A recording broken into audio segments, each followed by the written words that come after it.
power, and she's operating under that power. There have been troubling reports of states removing children from their parents' care when those parents decline to support their child's self-identification or identification as another sex. Do parents have the right to raise their children according to their sincerely held religious beliefs or moral convictions? President Trump believes that they do, and during the Biden administration, HHS sent out letters to states to pass legislation to prohibit people who had certain religious beliefs from being able to foster children. This turns out to have been a very, very large pool of people. And as a result of that, the ratio between children, foster children, and parents has dropped to 2 to 1.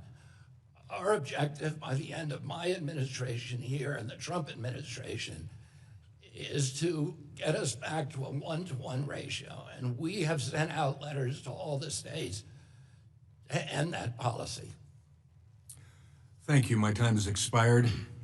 I now recognize the gentleman from Connecticut, Mr. Courtney. Thank you, Mr. Chairman. Mr. Secretary, after 14 months on the job, your long overdue appearance before this committee is particularly pertinent given the fact that your uncle, John F. Kennedy, served on this committee for his entire 6 years as a House member representing the 11th District of Massachusetts. As his National Archive bio states, as a House member, he advocated expanding health care for all. And as president in 1961, he supported passage of Medicare legislation, the King-Anderson bill, which was ultimately enacted in 1965 by his successor. That transformational federal law provided universal insurance for seniors at a time when only 50% could afford health insurance. And over time, it has vastly improved the health and life expectancy of our nation. Your other uncle, Senator Ted Kennedy, who I'm proud to say campaigned for me when I was first elected to Congress by a whopping margin of 83 votes, declared, quote, universal health care is the cause of my life, and was lead sponsor of the Affordable Care Act when it was introduced in 2009. He did not live to see its enactment, but we know now that the ACA successfully cut the uninsured rate in half by 2024, prior to your arrival at HHS. Clearly, universal health care is not the cause of your life. On your watch at HHS, we've seen a massive jump in the uninsured population. Since January 2025, 1.2 million have already lost coverage thanks to the Trump administration's refusal to extend the ACA enhanced tax credits, even though we passed a bipartisan bill in the House to do so. A couple of days ago, the Wall Street Journal reported that 1.2 million number is going to continue to grow because 14% of new enrollees this year didn't make their first payments for the new Trump premiums. As the Journal reported, this will add millions more to the ranks of the uninsured. Even worse, with the passage of the misnamed One Big Beautiful Bill, CBO reports another 10 million at least will lose their coverage as states are forced to implement the largest cut to Medicaid in American history. According to Gallup 2 weeks ago, the affordability of health coverage has now jumped to the top domestic policy concern facing Americans, which is pretty striking given the fact that the cost of housing, groceries, and gas to get to work has skyrocketed under this administration. But they're right to be concerned about the expense of trying to maintain insurance coverage, because they know when you lose health insurance, you miss routine checkups, preventive tests and scans for cancer and heart disease, and inpatient care if needed. Slashing health insurance affordability does not make America healthy nor more economically secure. At an Easter luncheon a couple of weeks ago, Mr. Trump stated that, quote, it's not possible for the federal government to pay for Medicare and Medicaid. It's up to the states to take responsibility for those programs. As the person in charge of CMS, and after 60 years of operation as a federal program, which, by the way, your father voted for in 1965 when he was a senator from the state of New York, do you support his position that states should take over control and operation of the Medicare program? I believe that we should save Medicaid and Medicare. They're absolutely critical programs, and President Trump has pledged to do that and is doing everything in his power to do so. There are no cuts to Medicaid. You look at the CBO, Congressional Budget Office report. My question, excuse me, was: do you think the states, Medicaid is going the up states, by the states should be 47%. vested with control of the Medicare program? That's the question, because that's exactly what he said. He's your boss. Is that your position? President Trump's position is that we should preserve Medicare. And No, by sending it to the states, that's the death are you knell. saying Medicaid or Medicare? Medicare. It's right there. President Trump's objective is to save Medicare, and we are taking Not by well, it will not save it by sending it to the states. That will destroy the program, and that's why it was designed the way it was 60 years ago. To send it to the states. Okay, let me ask you another question. I don't know of that proposal, and the president has not told me about it. Well, The president's trying to save. for seniors, Right now, for seniors Medicare and American expires. families, they listen to what the president says, President- and they understand exactly what he's talking about, which is destroying the Medicare program. In your testimony, you talked about having You insurance let me premium. answer. You clearly don't want me to answer these questions. Well, you actually didn't answer the question at all. You didn't talk about whether the state should be given the authority to run Medicare. My answer has to begin with correcting a lot of the misstatements that you made in your introduction. And I'm happy to do that. Well, that's not a now misstatement. Medicare- That's a direct quote from your boss. I'm telling you the president's policy is to save Medicare. That's what he's always And giving it to the said. states will destroy Medicare. I yield back. Gentleman yields, and I recognize the gentlelady from North Carolina, Ms. Virginia Fox. Thank you very much, Mr. Chairman. Mr. Secretary, it's good to see you. We welcome you to the committee. I have to join the chairman, Chairman Wahlberg, in saying that the Department of Health and Human Services budget request is a breath of fresh air. Congratulations to you on presenting us with a budget that could reduce spending by $1.8 billion annually, saving taxpayer dollars at the federal level while still providing the programs and services that reach families who need them. Under the previous secretary, the department engaged in runaway spending. So I congratulate you on what you're doing. Secretary, this committee has held 2 hearings and marked up 8 bills related to the Child Care and Development Block Grant, or CCDBG program. Federal child care assistance is a critical support for low-income working parents seeking to access child care and remain in the workforce. Therefore, child care is not only a family issue, but an economic issue. HHS awards many different grants for states in the human services space. Can you explain the urgent need to protect programs like CCDBG from waste, fraud, and abuse, especially as they are administered at the state level? I mean, we saw during the Biden administration, my predecessor actually instructed people in my department to end program integrity. So we had 80 people in my department when Secretary Becerra came in, were assigned to do program integrity for these programs, these state programs, and he fired all but 6 of them. So that stopped. And they specifically told people in my department, don't worry about fraud, worry about enrollments. They changed a policy to a policy of our payment policy, to a pay and chase policy, so that even claims that we knew to be fraudulent, we would pay and then later go back and try to claw back that money, which incidentally never happened. We have now changed those policies. We are investigating the fraud, and I'll give you one example. In Minnesota, for applied behavioral analytics, which is treatments for autism, kids with autism, we were expecting to pay $7 million a year for that program. We ended up paying almost $300 million. The difference is fraud. And we're seeing that now, that money was some of it was being sent to Al-Shabaab in Somalia.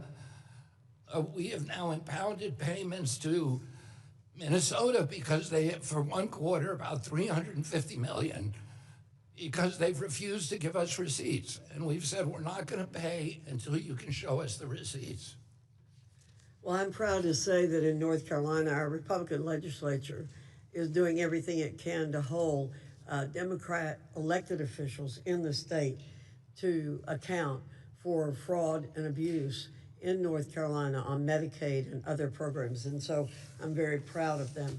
I also want to say, Mr. Secretary, many of us have issues from our states and from our constituents that deal with HHS.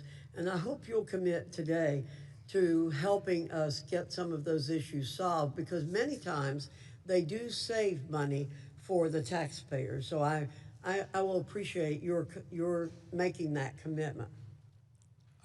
Congresswoman, I look forward to working with your staff. Thank you. My last question, Mr. Secretary, is I have heard today that a new Danish study just came out finding no connection between Tylenol and autism. What is your reaction to that study? The study is a garbage study. It should be retracted. The study took the medical records of 1 million Danish women, and it compared women who got Tylenol during pregnancy to people who did not. The problem is the way it determined whether they got Tylenol during pregnancy was by prescriptions. So only 2% of the people in the study got Tylenol during pregnancy, according to the endpoint. In fact, we know because Tylenol is available by over the counter. Most of you have taken Tylenol. Very few of you have ever gotten a prescription. 50% of the women in Denmark, we know from other studies, actually took Tylenol during pregnancy. So the study was comparing women who took Tylenol during pregnancy to women who took Tylenol during pregnancy. It was a garbage in, garbage out study. The industry has the capacity to generate these studies all the time, and it's fraudulent. It should be retracted. Thank you, Gentlelady's Mr. time Chairman. has I yield back. expired. I now recognize the gentlelady from Oregon, Ms. Manamichi. Thank you, Mr. Chairman. Mr. Secretary, the mission of the Department of Health and Human Services starts with these words: to enhance the health and well-being of all Americans. This is a yes or no question. Does all Americans include children?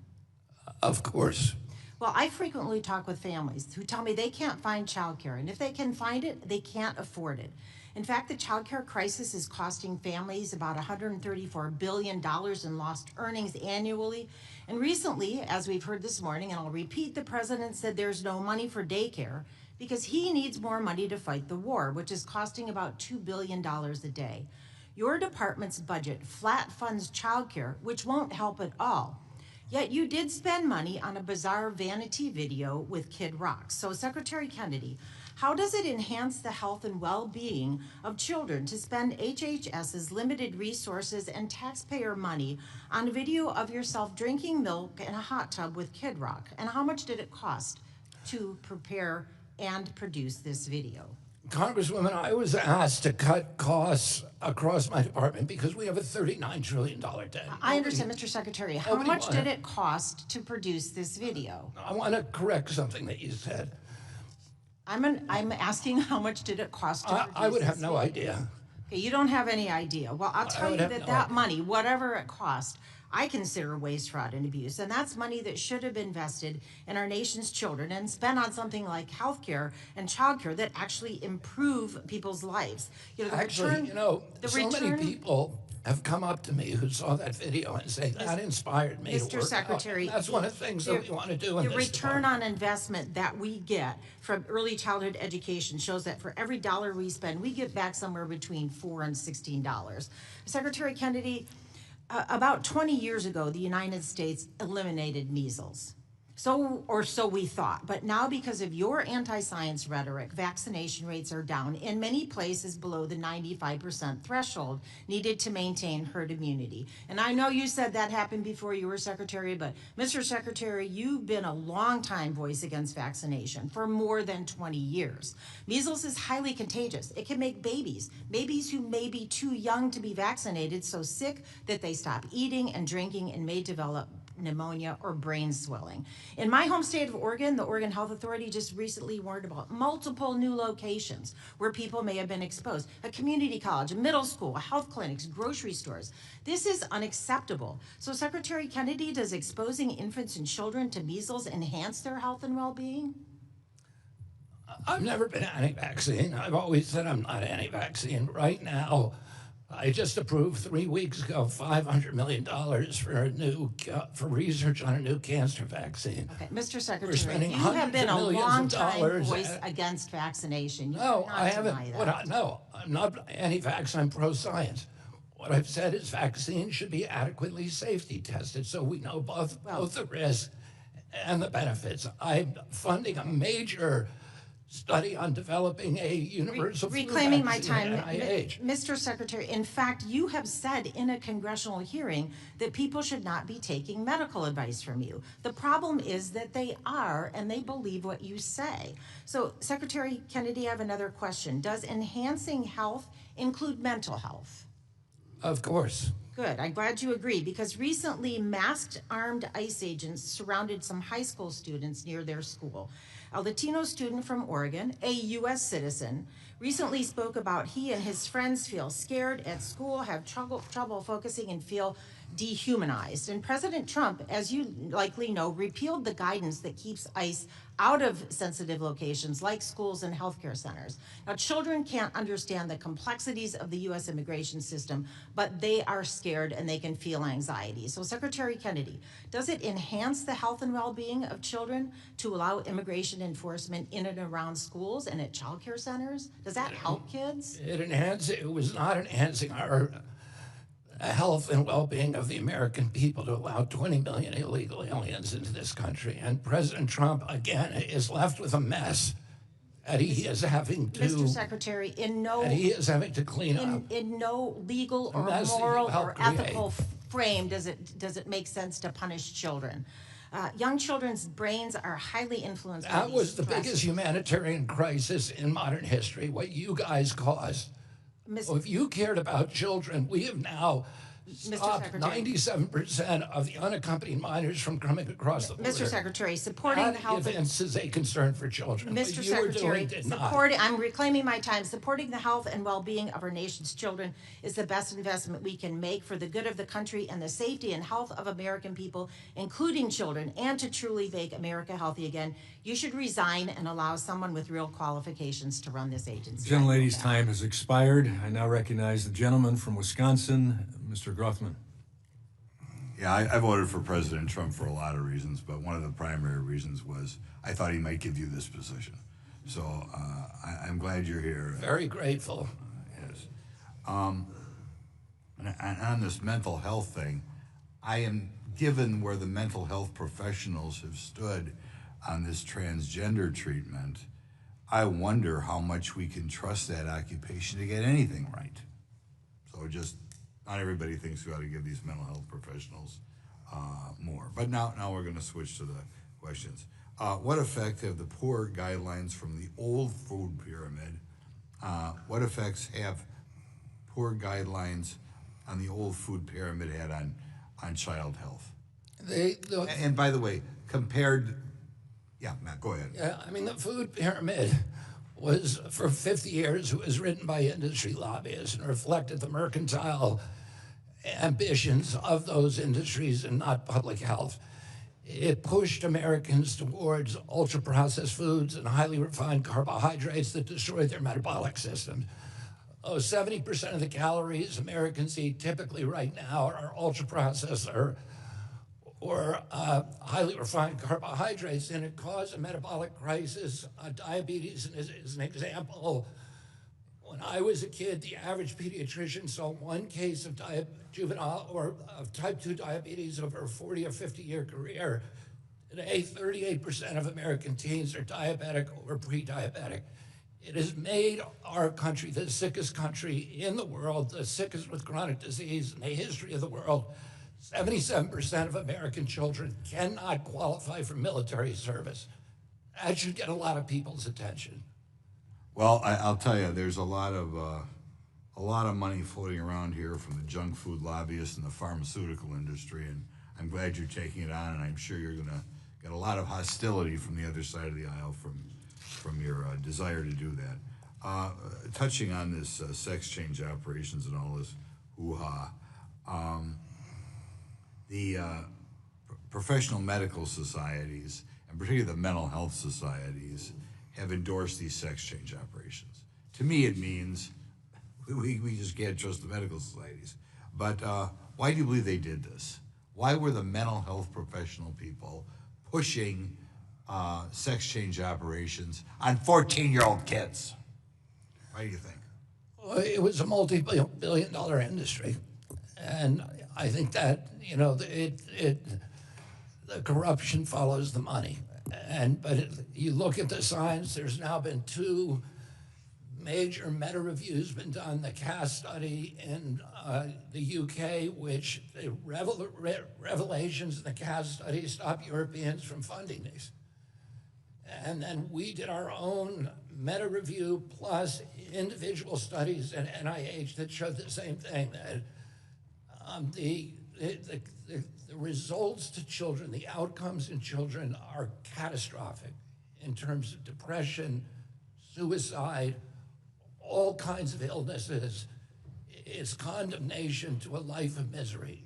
And there is no scientific justification. Common sense. I give you a follow-up here. What can we do to protect children in the future from the medical associations, and particularly the mental health medical associations, from harming our kids? How can we prevent them from doing that? Well, we have taken steps to do that. We have ended all federal funding for those for puberty blockers and gender mutilation surgeries, and we have instructed hospitals and medical centers around the country that if they do host those kind of interventions, that they will lose all their Medicaid and Medicare funding. Thank you. What scares me is the professionals who pushed this stuff in the past are still practicing. And that concerns me, because if they can't get this right, if they're pushing sex change operations on 14-year-old kids, I'm afraid they probably can't get anything right. Would you ever, under any circumstances, send one of your grandchildren to a medical professional who you knew, even if he stopped doing it, had at one time or other pushed this stuff? I would not. Yeah, I didn't think so. Now, a quick question, follow-up. We talked about nutrition, and a large segment of American society gets their money from food stamps or food share. Would you be in favor of some widespread restructuring this whole program, or maybe getting rid of the food stamp program and starting with a new program that was more healthy-based? I support the food stamp program, and under Brooke Rollins' leadership at USDA, we are transforming it. We've already, with Brooke and I encouraging them, over half the states have now applied for SNAP waivers. They're no longer paying for sugar sodas, which were 10% of the SNAP budget. So we were giving poor kids, 63 million poor kids in this country, diabetes for free at federal expense, and treating them. 78% of them end up on Medicaid, and we're treating them afterwards. We're paying at both ends. The gentleman's time has expired. Half the states, almost all red states, although 2 blue states, have now applied for SNAP waivers. Soon we're going to have a definition of ultra-processed foods. We're going to encourage. Gentleman's time has expired. I have to move on, and I recognize the gentleman from California, Mr. Tucano. Thank you, Mr. Chairman. Mr. Secretary, you are the nation's top health official, and I want to talk to you today about the president's mental health. On April 5th at 8 o'clock in the morning of Easter Sunday, President Trump posted this statement on social media. Tuesday will be Power Plant Day and Bridge Day, all wrapped in one in Iran. There will be nothing like it. Open the fucking strait, you crazy bastards, or you'll be living in hell. Just watch. Praise be to Allah, President Donald J. Trump. An American president used the F word in a Sunday morning message that was seen by millions of people. Mr. Secretary, does this raise concerns for you about the president's mental health? The president is a bargainer, and he knows how to make good deals. Mr. Secretary, does this raise questions about the president's mental health to you? Here's what I would say, that for 2 generations, every American president... Mr. Secretary, you're being non-responsive. I'm reclaiming my time, Mr. Secretary. I gather the answer, it does not raise concerns for you. 2 days later, on April 7th, President Trump put out a statement that said, quote, "A whole civilization will die tonight, never to be brought back again. I don't want that to happen, but it probably will," end quote. Mr. Secretary, the Commander-in-Chief of the United States military is calling for the eradication of an entire civilization. And 5 days later, the president started posting on Truth Social at 9 p.m. at night, continuing until 5 a.m. the next morning, and included an unhinged attack on Pope Leo, claiming Pope Leo was weak on crime. And then, later that day, the next day, President Trump posted this image of himself as Jesus Christ. Mr. Secretary, people across the country and around the world were deeply offended by this blasphemous image. Millions of Americans are questioning this president's mental fitness, his emotional stability, and whether he can carry out the duties of his office. Do you share their concerns about his mental health? I want to call your attention to the last line of that. Mr. Secretary, my question was, do you share their concerns about his mental health? I want to call your attention. Mr. Secretary, you're not being responsive. Apparently not reclaiming my time, Mr. Secretary. Mr. Secretary, reclaiming my time. Mr. Chairman, direct the witness. It's my time, Mr. Secretary. You're not being responsive, and apparently you don't share their concerns. We are a nation at war, Mr. Secretary. We need a commander-in-chief that we know has full command of his mental faculties and is emotionally stable as he sends uniformed American men and women into harm's way. Millions of Americans are now wondering if this president is delusional and thinks he is Jesus Christ. Mr. Secretary, given everything that I've shown you today, will you insist that President Trump undergo an assessment of his mental fitness and his emotional stability? Absolutely not. Thank you, Mr. Secretary. Reclaiming my time so absolutely not. I remind you that under the 25th Amendment, you have a duty to remove a president who is physically or mentally unable to discharge his responsibilities under the Constitution. It's your duty. You took an oath to the Constitution, not to President Trump. Mr. Secretary, should President Trump fail a mental fitness test or an evaluation about his mental stability or emotional stability, would you vote to invoke the 25th Amendment? There hasn't been a president who's more Mr. Secretary, my question is, would you vote to invoke the 25th Amendment? Mr. Secretary, reclaiming my time. It's my question, Mr. Secretary. Would you invoke the 24th Amendment if he were to fail an assessment of his mental stability or emotional stability? As I said, President Trump is the most... Apparently not, Mr. Secretary. Apparently not. Mr. Secretary, we can all see that this president is mentally unstable, emotionally unstable, and is unfit to lead this country. You, as the nation's top health official, have a particular role here, and you are choosing your loyalty to Donald Trump over your loyalty to the Constitution and keeping the faith with the American people. Thank you, Mr. Chairman. I yield back. Well, you need the fundraising video. Mr. Chairman, thank you. The gentleman's time has expired and been yielded, and I can ask the second grade classes to turn in again at this point. I'd hesitate to say something about the 25th Amendment with the last president. There was no concern there from the other side, but I won't say that. So now I recognize the gentleman from Georgia, Mr. Allen, for his 5 minutes. Thank you, Chair Walberg, for holding this important hearing, and I thank Secretary Kennedy for testifying. Sir, I'll yield time to you. Would you like to answer the gentleman's question? Well, I don't really care to, but you know what, because I'm not here to discuss foreign policy, but every Democrat in this chamber has promised for generations that we weren't going to let Iran get a nuclear weapon. It kept getting kicked down the road. President Trump is cleaning up messes that other people made, and he's doing it in a way he's the best business bargainer that we've ever had in the presidency. He knows how to make deals. He's made the best deals for this country through tariffs, all the things he's engaged in. He's a genius at it. Let him do his work. Let him be president. Give him your support, and let's support this country and our troops and try to move forward as a nation. He's trying to fix the problems that you made. Thank you, Mr. Secretary.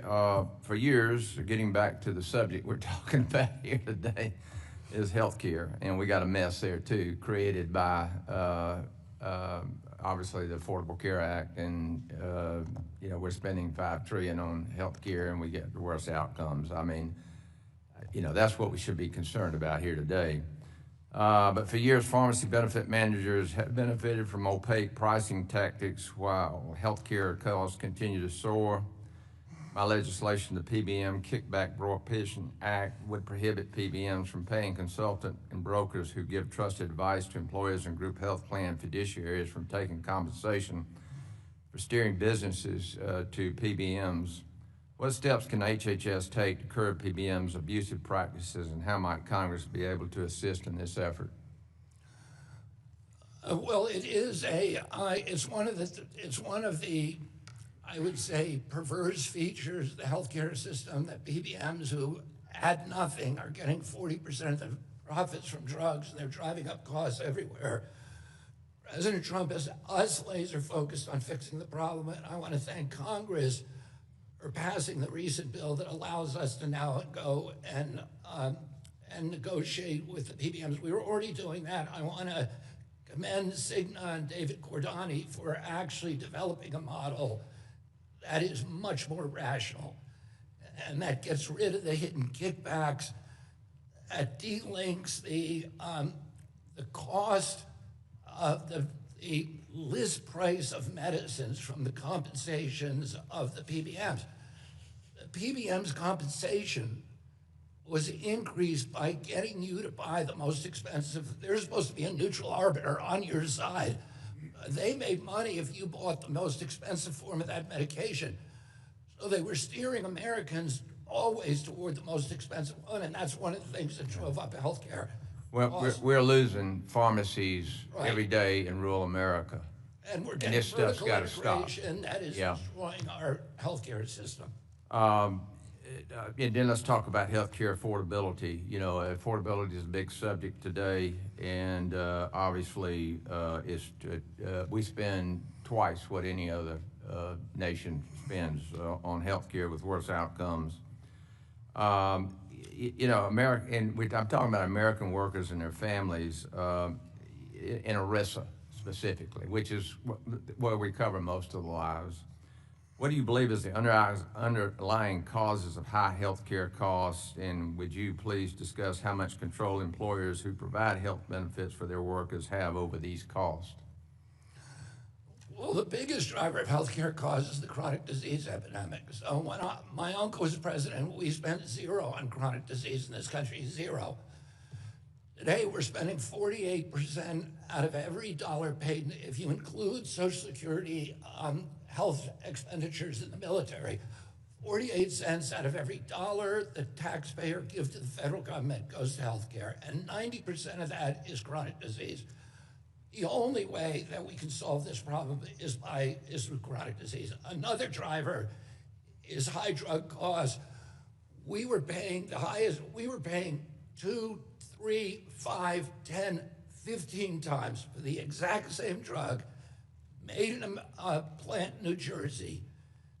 And in London, for example, Ozempic in this country, the list price when I came in was $1,300.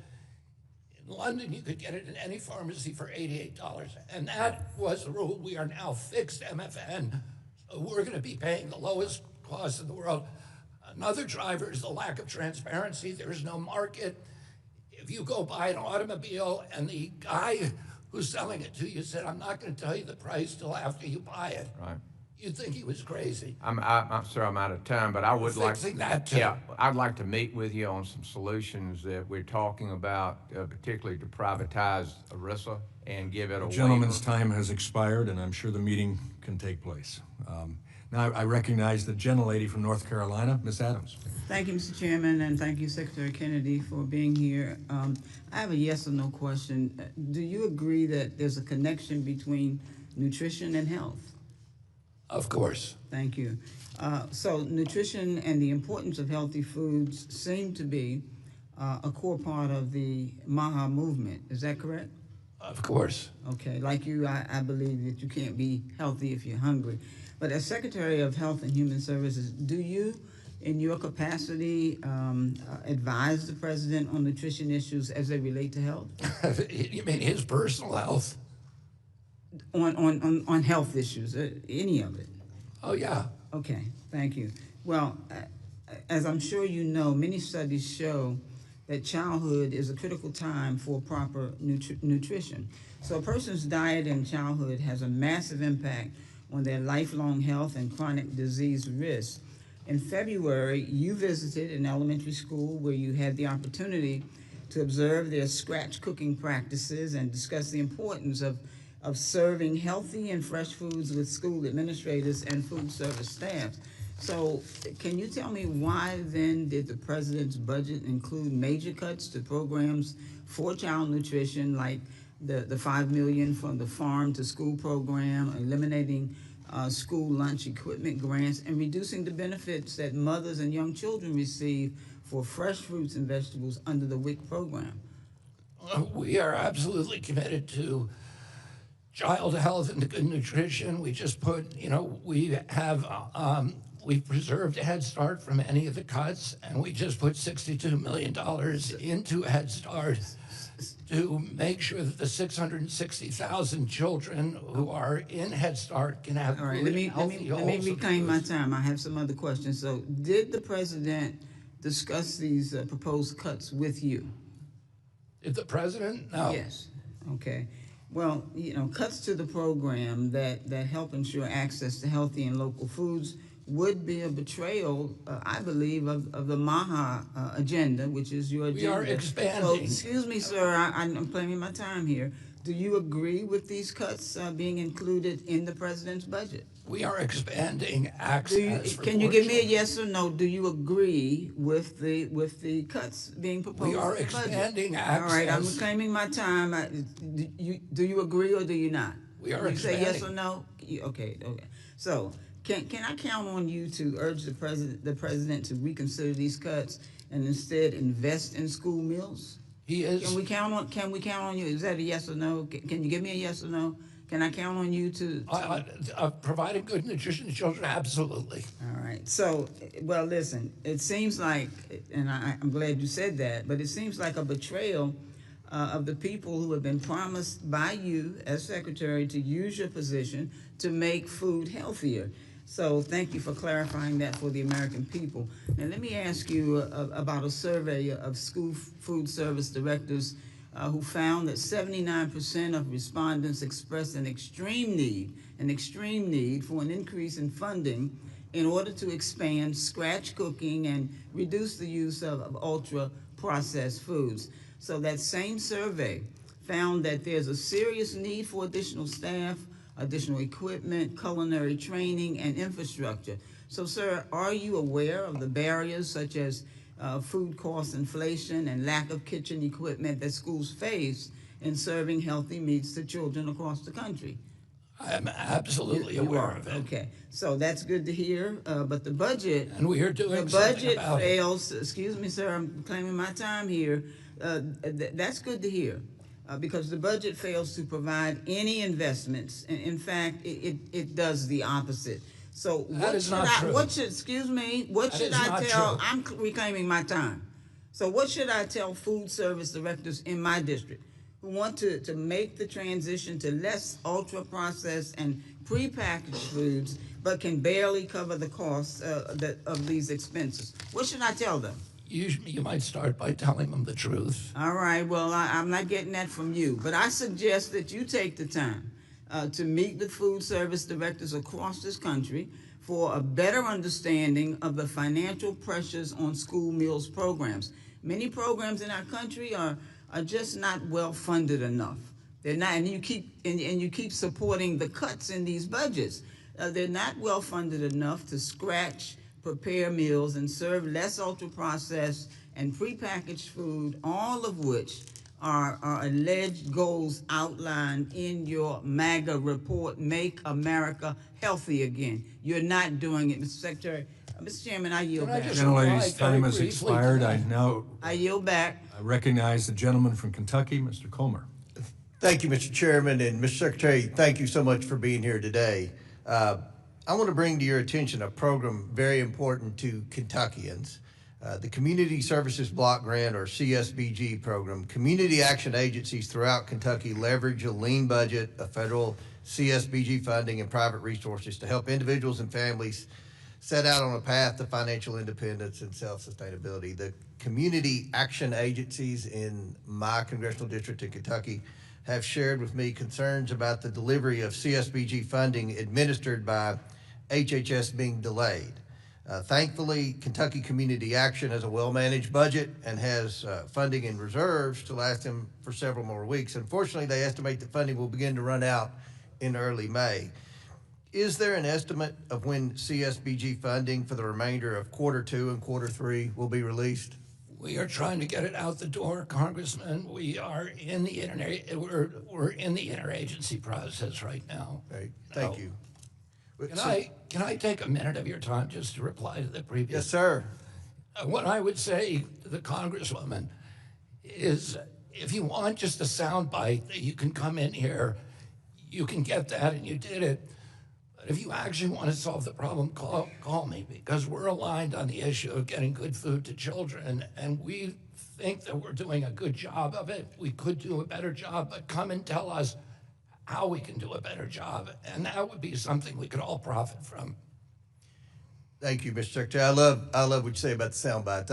This is not the committee I chair. The committee I chair is Oversight Committee, and the Democrats live and breathe for sound bites. They have competitions to get on MSNBC and CNN during committee hearings, unfortunately. I can't wait to comment. Yeah, well, again, talking about the work in my Oversight Committee, we've led an investigation of the pharmacy benefit managers. We still have a long way to go to prevent PBM manipulation of patient access to effective and affordable medicines. I was glad to see the Lower Cost, More Transparency Act signed into law by President Trump. As you know, the PBM transparency and disclosure requirements included in that law will give patients and plan sponsors a more accurate picture of how little-known companies have distorted and taken advantage of our nation's healthcare system. My question, Mr. Secretary, do you consider vertical integration by the PBMs and their related companies a safety issue? I absolutely do. And there's 4 companies that basically control the whole industry, and that's not good by any economic model. Mm-hmm. It destroys competition. It raises prices. It lowers the quality of care. Absolutely, absolutely.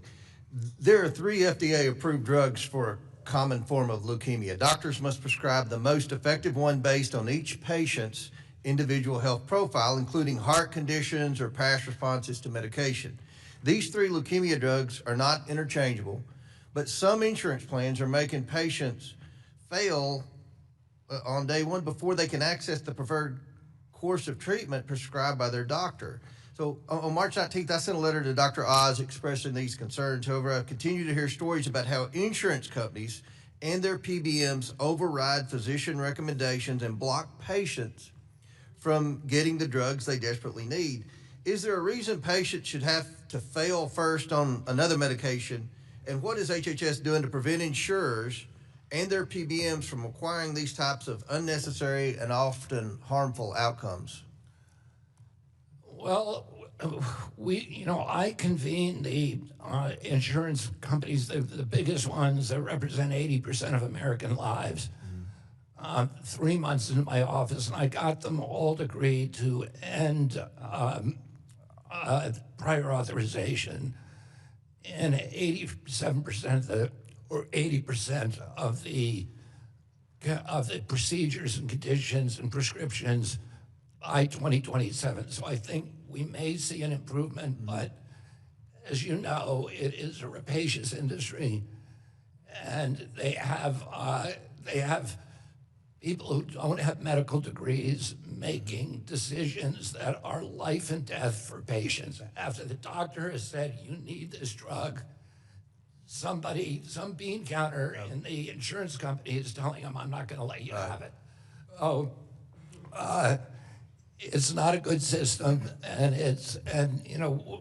we have to end it. And I'll conclude by saying this, Mr. Chairman and Mr. Secretary. I think we don't agree on a lot in here on a bipartisan basis, but I think everyone agrees that the healthcare system in America is a disaster. We blame that on Obamacare.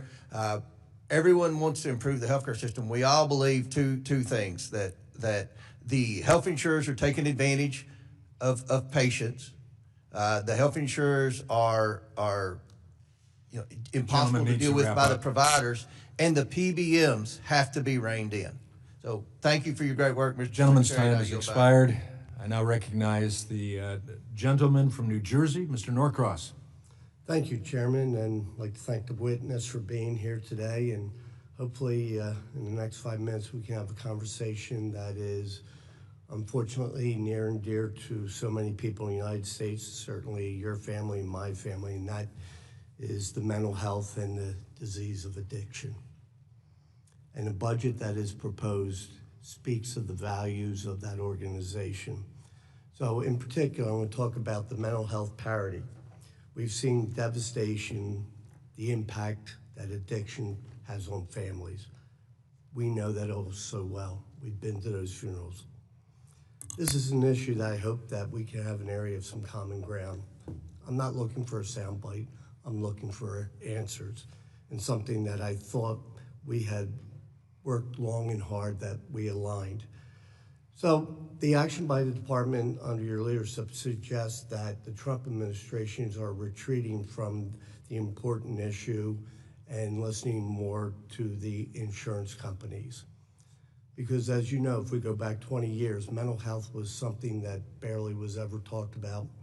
Can you just clarify the insurance companies on what aspect? So parity, that if you for parity, okay. spend it physically, you have to spend the money, and this is where much of the addiction and mental health comes in. So looking at the facts, under your predecessor, the Department of Labor, Treasury, and your department had landmark regulations strengthening the oversight of the health plan and the insurers. And critically important, these are the toughest federal parity rules ever applied to insurance companies. Last year, the department announced that you would no longer enforce this regulation. Since then, the administration has refused to stand up to defend the regulation in a lawsuit by the trade association. To me, this is an indication of a retreat by the departments to go after, to make sure that mental health addiction treatment is available to anybody in the healthcare who has health insurance. And really surprised to see that this happened. Trump's bipartisan recommendation coming out of 2017 opioid commission led by Chris Christie and former Representative Patrick Kennedy, amongst others, to increase the federal government's authority to enforce parity, going to the insurance companies to say you have to treat mental health, addiction services the same way you would treat diabetes or any other health condition. Why have the department that you have made this change, not going after the insurance companies so people can get the treatment they need? First of all, I want to thank you for raising the issue and raising it in such a civil way. And I would love to talk to you more about this. We have a major, for me, it's a personal focus, but within my department, we have major new programs to address opioid addiction, other forms of addiction that I'd like to talk to you about. My cousin authored that bill, Patrick Kennedy. He is an advisor now to the department and is helping us on these policies. Unfortunately, we lost the lawsuit, and we are now developing a new rule. So that's where we are. I'm happy to go into details or have my staff meet with your staff, and I invite you to call me at any time. We will. One of the major issues that we face going forward is that the rules in place that the insurance companies must do this, but if they are found to be in violation, there is no penalty. It's like speeding without getting tickets. It's a real problem. And just for the last few minutes, there's a major cut proposed in SAMHSA, that's substance abuse and mental health, literally almost a 40% cut. You know that, I know that is a backbone for so much that goes on. I encourage you to restore that money so this disease of addiction, mental health, the people can get their help. With that, I yield back. I thank the gentleman. Pursuant to the previous order, the chair declares a committee in recess, subject to the call of the chair. We'll plan to reconvene promptly in 5 minutes. Thank you. The committee now stands in recess.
Committee has finished the recess, and we will continue on with questioning. I now recognize the gentleman from Utah, Mr. Owens. Thank you, Mr. Chairman. First of all, Mr. Secretary, thank you so much.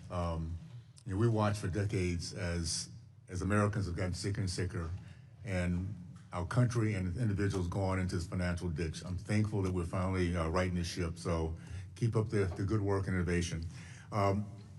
Early this year, we saw how the Child Care and Development Block Grant funding was defrauded in Minnesota to enrich bad actors taking advantage of a broken system there.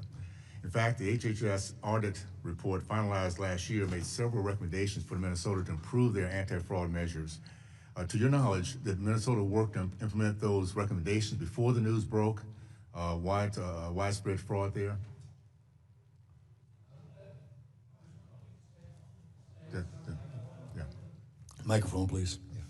Congressman, let me just say, take a moment to say how delighted I am to see you and say a word about the Oakland Raiders, which is your former team.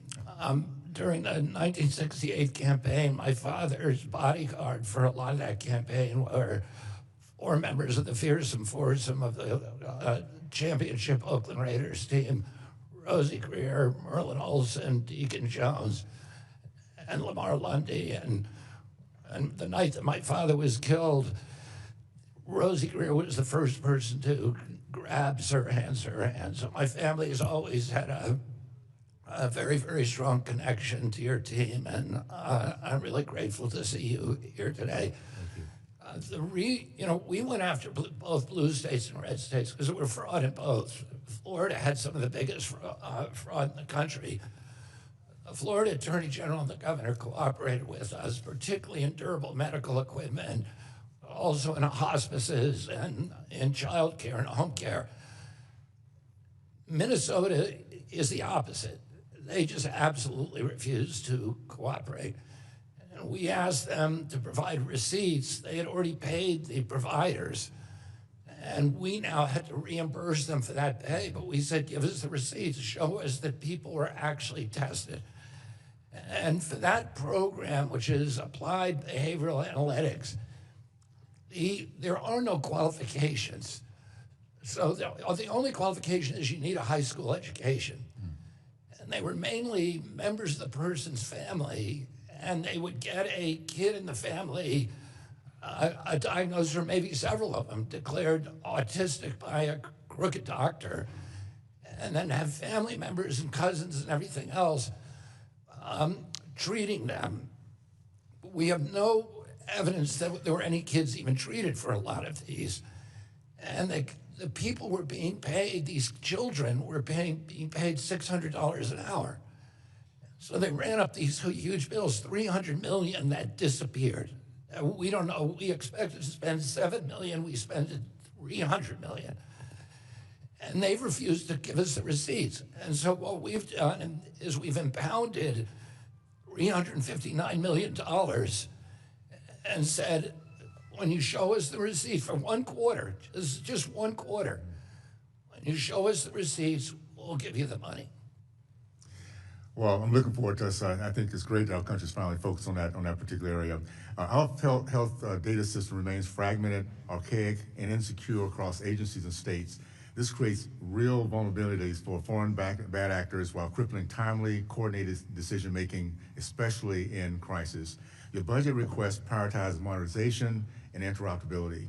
What specific structural deficiencies in this funding designed to address, and how will more integrated data infrastructure deliver faster, real-time coordination, stronger policy execution, and better health outcomes for American people? Well, cybersecurity is an absolute priority for us, and we've been able to bring in the best companies, the best contractors, and the best minds in Silicon Valley to work on that issue. Telehealth, we are promoting in every part of our department, including the Rural Health Transformation Fund, which can provide telehealth now to rural communities where it's absolutely critical, because a lot of them don't have access to doctors. And it lowers the cost for the community because a lot of people don't end up having to go to the hospital emergency room. Oh, it's absolutely a critical part of our program, and we're going to see massive changes over the next 3 years. Well, this committee has done a remarkable job of bringing innovation to modernization and interoperability from workforce to education. So I look forward to working with your team. We're doing some great things in that area, learning employment records, and I think it's going to be a win for all their agencies across the board. So thank you so much. Now you're back. Thank the gentleman. Look forward to working with you. I now recognize the gentlelady from Georgia, Ms. McBath. Thank you, Mr. Chairman, and thank you, Secretary Kennedy, for being before us today. You have characterized many things as epidemics and threats to public health, including autism and the presence of fluoride in our drinking water. Shootings are the #1 cause of death for children in this country, and they have been since 2020. But when you were asked if gun violence was a public health crisis during your Senate confirmation hearing last year, you answered with a succinct no, which I would like to submit digitally for the record. My son Jordan Davis was murdered in a shooting at just 17 years of age. Simple answer, yes or no. Do you believe that gun violence is an epidemic or a public health crisis? I would say it's an epidemic. I think it's a law enforcement issue and not public health. I find it kind of absurd to hear you say that. I really do. You think I should be regulating gangs at I think, HHS? Secretary, it's my time. I think it's kind of absurd to hear you say that. So can you tell me how many children were killed by fluoride toxicity in my home state of Georgia in 2024? Fluoride toxicity? Probably none. You're right. The answer is absolutely 0. So can you tell me how many children were fluoride killed by doesn't kill you. fluoride across the country in 2024? Fluoride doesn't kill you. That's an absurd question. Again, that answer is 0. So how about... Nobody would answer that, ask that question. I'm reclaiming my time. How about by firearms? Can you tell me how many kids were killed in shootings across the country in 2024? You can see right behind me. I can't read it. 3,865, over 10 a day. That's more than drownings, more than car accidents, more than cancer, and certainly more than fluoride. It is far more than many of the things that you choose to focus on. Fluoride Your doesn't time kill as Secretary. people. I'm reclaiming my time, Secretary. It's obvious that gun violence is an epidemic, and it is both a public health crisis. I know it, and so do the thousands of parents who are burying their kids in this country every single year.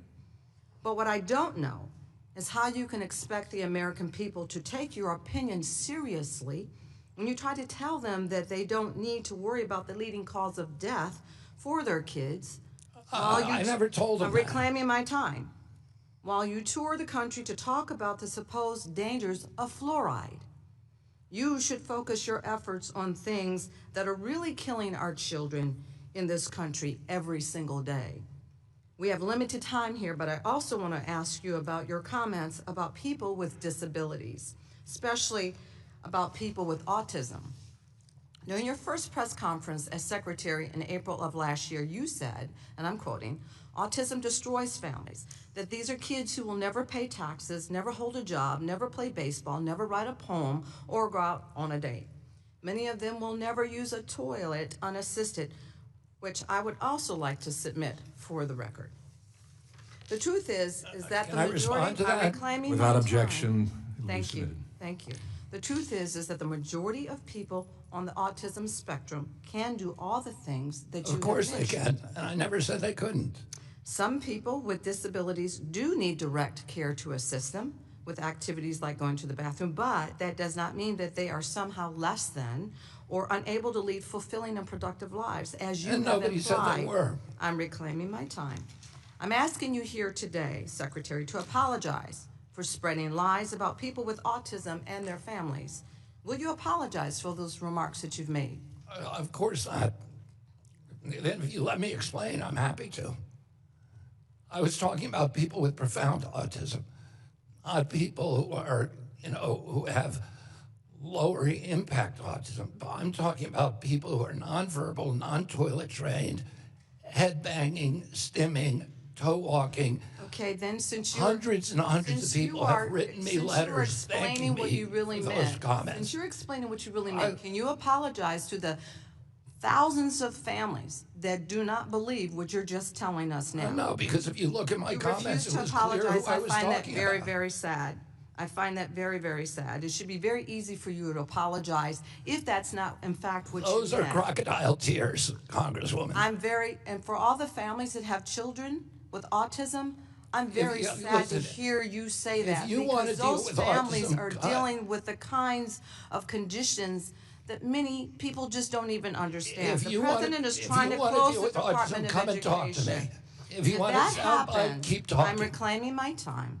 The president is trying to close the Department of Education. If that happens, services provided under the Individuals with Disabilities Education Act, including special ed, may move under your jurisdiction.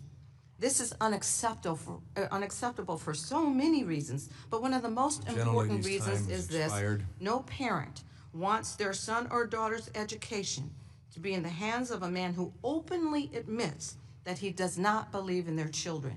And I yield. The gentlelady's time has expired. I now recognize the gentlelady from Illinois, Ms. Miller.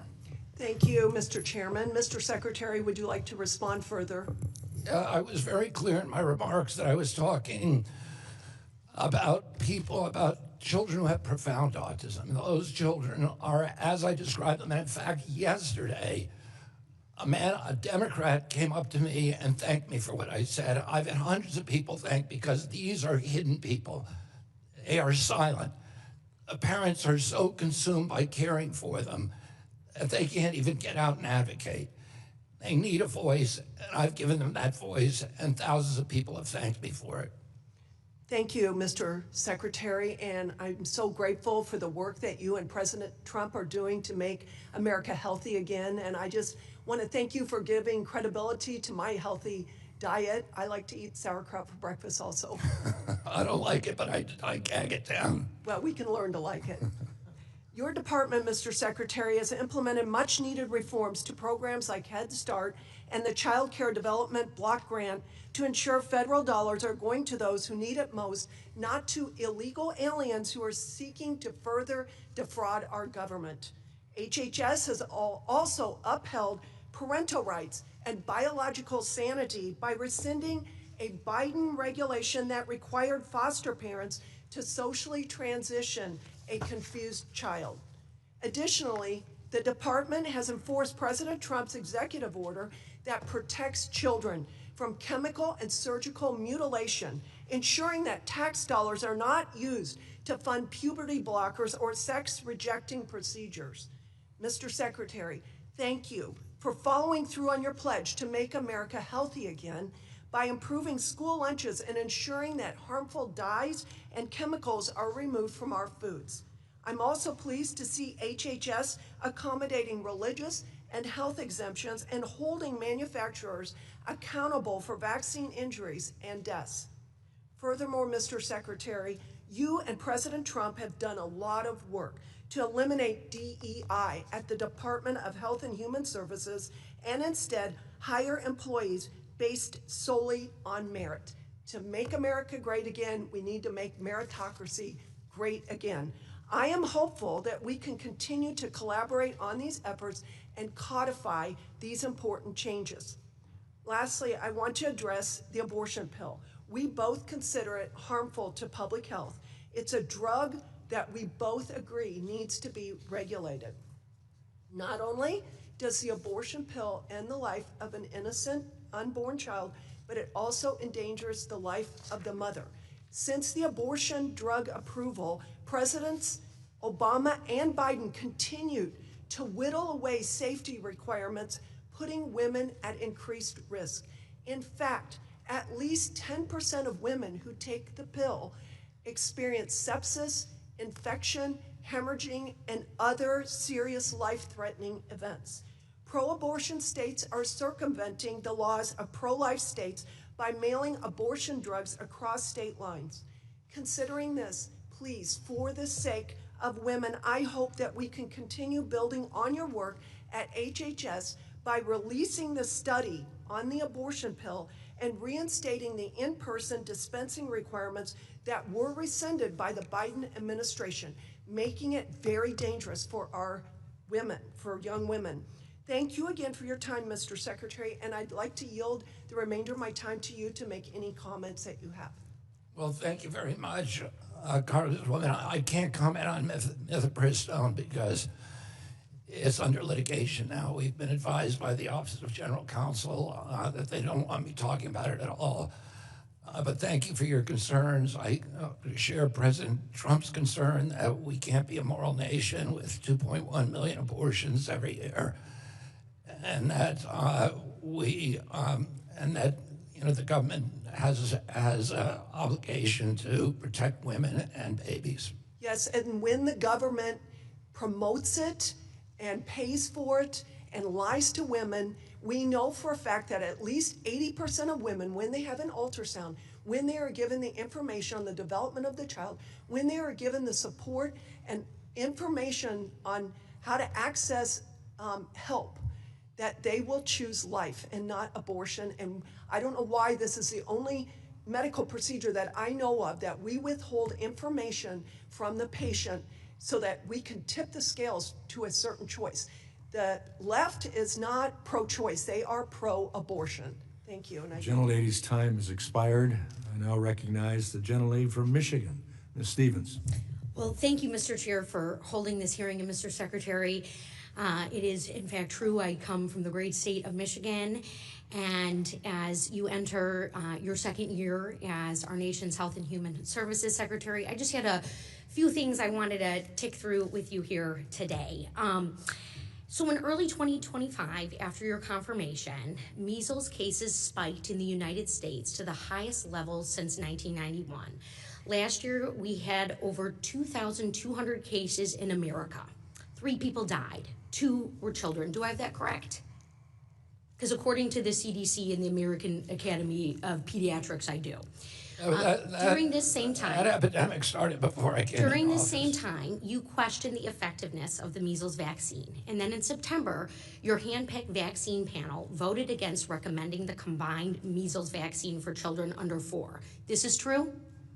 It was dangerous. We know That now that particular over version. 90% of measles cases in 2025 were among people who were unvaccinated or whose vaccination status was unknown. That's correct? According to You the think CDC, we should have given it a is. dangerous vaccine that all the In science just the first 3.5 months of 2026, the year we're in right now, we've already seen an additional 1,700 measles cases. I assume you're aware of this, according to the CDC. There's a global epidemic. You have also pushed vitamin A as a treatment for measles. That is correct? Yeah, every According major to health the America's organization in the world Poison recommends Centers, it. vitamin A overexposure among children increased by nearly 40%, and in this time frame, children in the hospitals with both measles and unsafe levels of vitamin A has occurred, correct? I'm not recommending unsafe levels. I'm recommending what every The major international America's health Poison organization Centers, recommends. the American Poison Centers agrees. You characterized your response to one outbreak in Texas as a model for the rest of the world, even as the number of measles cases climbed. As Secretary of Health and Human Services, have you ever taken steps to undermine medical guidelines rooted in science? Because we can look at your record, sir. Oh, I serve on the Science Committee. At the beginning of this year, the CDC tried to slash the childhood vaccine schedule from 17 recommended vaccines to 11 before it was blocked by a judge. Hepatitis A, B, RSV, multiple vaccines were demoted. Do you dispute this charge, sir? You think that we should recommend These interventions that have not been safety have saved tested? countless lives. A 2024 study estimates that childhood vaccines have saved 1.1 million children's lives and prevented more than 500 million illnesses in the last 3 decades. Doctors, researchers, and medical experts have spent years working to not only understand illnesses, but also prevent them. Your actions restricting these vaccines have a grave impact on our country.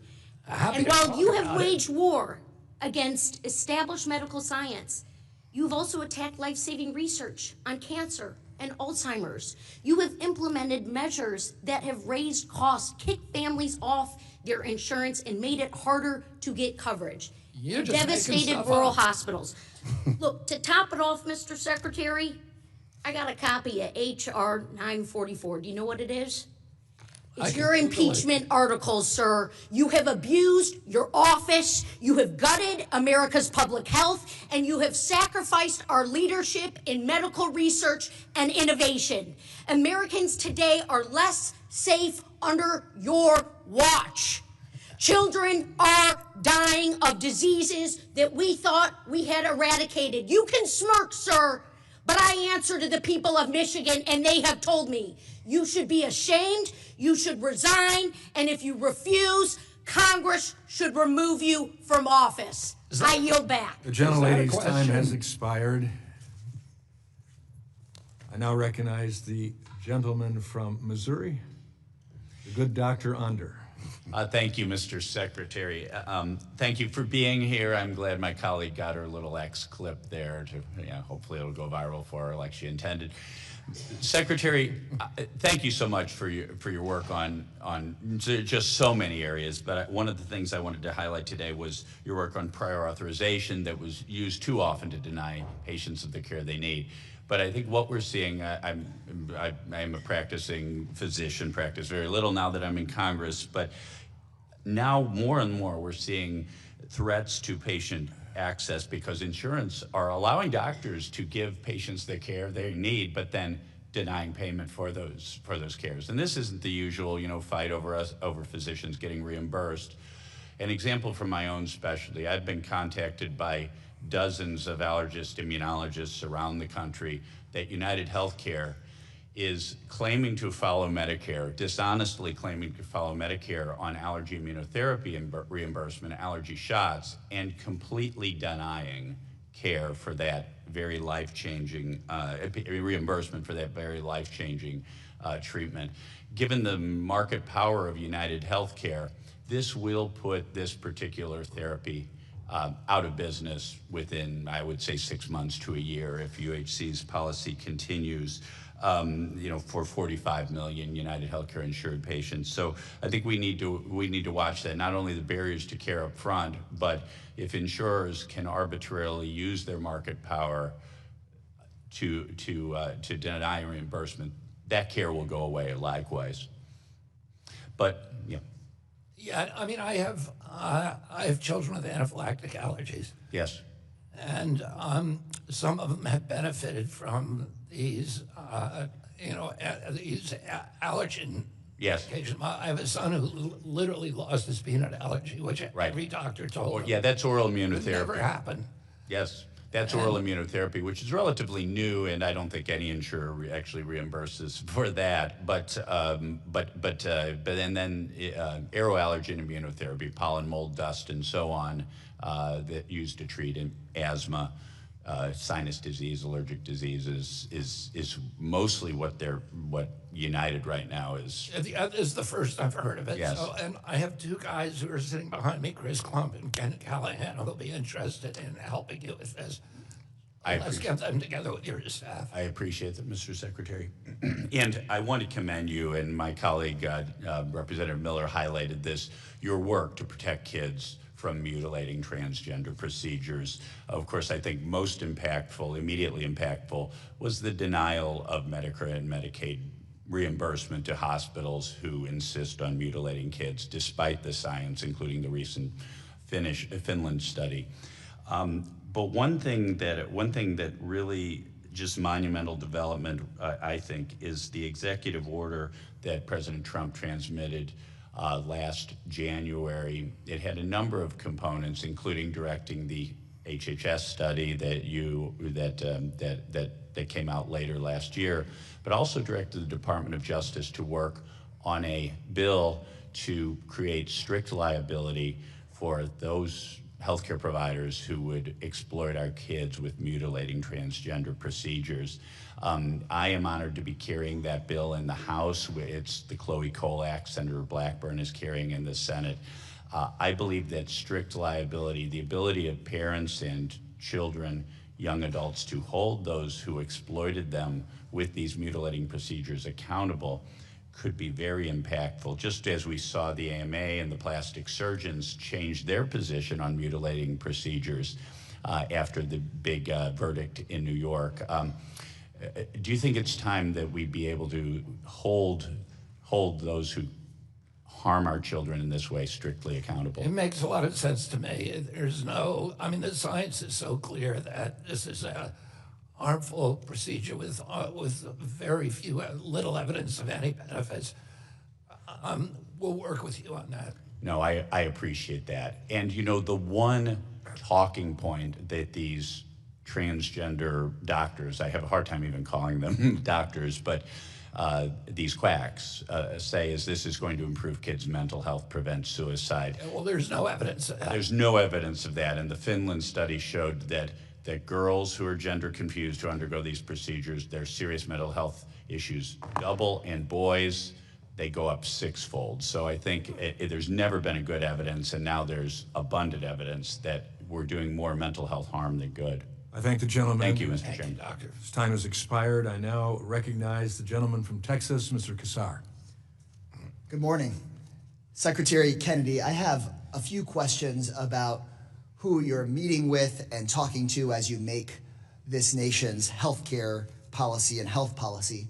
According to reports, you and President Donald Trump met with the CEOs of Pfizer, Eli Lilly, Pharma, and others at Mar-a-Lago. Is that correct? Yes. And you've also met with the CEOs of Pepsi and Tyson and Kellogg's. Is that correct, Mr. Secretary? We met with people on both sides of the issue. Yes. Of course. The CEO. We're going to meet with industry. Yeah, and the CEO of Starbucks as well. Is that correct? Yeah. Thank you. Do you know how many billionaires you've met with in your time in office? I would have no idea. Well, at least at a cabinet meeting, there's, of course, Donald Trump, Mr. Lutnick, Ms. McMahon, Mr. Musk, so at least 4 or 5. So we've established here you've met with a good number of CEOs, some billionaires. I hear you've even met with Kid Rock. So here's my question. The Trump policy that passed through the Congress was to give some of these ultra-wealthy people a tax cut. And part of paying for it, the big ugly bill gives the ultra-wealthy a massive tax cut. It's well documented. But part of what pays for it is kicking 15 million Americans off of their affordable health care. And you're Secretary of Health. So here's my question. You've met with the CEOs, you've met with some billionaires. How many people have you met with? How many Americans have you met with that have lost or about to lose their health insurance? Well, I've met with the advocacy community on virtually everything that we regulate. I've met with more tribes and tribal leaders than any HHS secretary in history. And I'm grateful for your meeting with tribes and advocacy organizations, but have you met with everyday Americans who have lost their health insurance just this last year? I meet with everyday Americans every day. And have you had conversations with those Americans who will lose their health insurance this coming year or next year because of the cuts to Medicaid? Have you met with people who have lost their health insurance? First of all, there are no cuts in Medicaid. There are no cuts in Medicaid. Look at the CBO report from this week. We are increasing Medicaid spending by 47% so we've got, over the next 10 years. So over $1 trillion comes out over the next 10 years. Report after report says 15 million people could lose their health insurance. How is that a cut? Okay, let's talk about that. That is only a cut in Washington, D.C. Have you met with any of the 1.4 million people who have lost their health insurance just this last year from dropping off of Obamacare? Have you sat down and talked to those folks about the fact they won't have their health insurance again? They're almost all illegal immigrants. Oh, well, you know what? It sounds like you haven't met with folks like Portia in my district. We found 1.5 million illegal immigrants illegally collecting Medicaid. Mr. Secretary, there are people like Portia in Buda, Texas, whose health insurance costs went from $100 a month to $500 a month. People like my constituent Shauna in San Marcos, Texas, her premium went from $250 to $750 a month. Now, $500 a month may not be a lot to you or to some of the billionaires that y'all are talking to, But for these moms with kids, they've lost their health insurance this last year. So have you had a conversation with, how many people have you sat down with that have said, Mr. Secretary, I lost my health insurance this last year. What are we going to do about it? 87% of the people who are on Obamacare are paying less than $96 a month. 54% of the people who are on Obamacare today are paying less than $50 a month. Well and good for us to talk about Obamacare policy. By the way, question is, it sounds like the answer. Democrats had 3 chances to make. We can talk all we want about the past. Tax credits. We can talk about. Why didn't you do it? We can talk about the past. Why didn't you do it when you had the power to do it? Mr. Secretary, just like you, I'm new here. I'm responsible for what's happening right here and now. Yell at your colleagues. My question, Mr. Secretary, is: have you met with anybody that's lost their health insurance? And it sounds like the answer is 0. So my question was. You've had time to meet with the billionaires. I know it's a lot of fun to meet with Kid Rock. True, I have met with people who have lost their health insurance because of the policy from this last year. Yeah, people have come up to me and said that they've lost their health insurance, and I talked to them. And what have you said to them? How can you explain to them how, as you're trying to make America healthy, that they now can't see a doctor anymore because of the policy? Point them to other options. And President Trump is trying. When somebody's health insurance cost goes up $500 a month because of Donald Trump's policy, I don't see how you could honestly tell them how you're going to make this better for them. It is the Democratic policy to benefit billionaires. The insurance companies' stocks raised by 1,000% after Obamacare was passed. The money was not going to Americans. It was going to them, and it was you who did it. The gentleman's time has expired. We need to move on. Chairman, it just sounds like he's met with nobody and been able to explain to them why it's okay that this policy kicks them off their health care. I now recognize the gentleman from North Carolina, Mr. Harris. Thank you, Mr. Chairman. And Secretary Kennedy, thank you so much for being here today. I know that my Republican colleagues and I have admired your work on making America healthy again and really cutting down on the waste, fraud, and abuse in many of our government programs. Since President Trump was sworn into office on January 20th, his entire administration, as you know, has worked diligently toward the goal of improving our federal government's efficiency. I happen to serve on the subcommittee for higher education and workforce development, and a strategy that the administration has used to improve efficiency and interagency agreements are of great interest to me. Between the Department of Education and the Department of Health and Human Services, I believe 3 IAAs titled the Education Department, Health and Human Services Foreign Medical Accreditation Agreement, the Child Care Access Means Parents and School Agreement, and the Family Engagement and School Support Agreement have been implemented between the Department of Education and Health and Human Services. My first question to you is, how has that transition gone of moving education programs like C-Campus and NCF-MEA from the Department of Education to Health and Human Services, in your opinion? Well, so far, I have not heard of any bumps. I can't tell you all the details of the move, but I have not. I will hear it if there's a problem. Right, I understand that. So when discussions regarding the IAAs began, were there some specific benefits or things that you saw that Health and Human Services could actually bring to these education department programs? I know you mentioned earlier some of them just belonged or fit better in Health and Human Services. What are some benefits you think maybe we've been able to see? Well, in terms of foreign policy issues, CDC, we're in 64 countries around the world. We have one of CDC's major portfolio items is foreign policy. And so international relations is what we do, and that fits perfectly with what we're doing. The other functions are mainly healthcare functions that are related to public health and disabilities and special education, and those fit perfectly, align perfectly with what we're already doing and what we think we probably can do better than the Department of Education. Right. Well, with those 3 interaction agencies or interagency actions in place, Are there plans for HHS to enter other IAAs, either with the Department of Education or other agencies that maybe as this efficiency effort is being made, that you can see coming in the future that will help improve government efficiency? Yes, there are. And we are talking to other agencies about that now. Okay. It's not something that I would be prepared to go into details. I understand, completely understand. I also want to, switching gears real quickly, I've been encouraged to see the administration working to restore common sense policies across all agencies. And it's already been touched on by several of my colleagues here today. One of those policies is prohibiting the transgender medical interventions on children. It was also referenced a little earlier today, the executive order. And the executive order from January 28 states it's the policy of the United States that it will not fund, sponsor, promote, assist, or support the so-called transition of a child from one sex to another, and it will rigorously enforce all laws that prohibit or limit these destructive and life-altering procedures, end quote. Now, some reports that I've seen have shown that many hospitals and health systems have actually temporarily or indefinitely rolled back the transgender surgery and treatment for minors and some young adults because of these executive orders.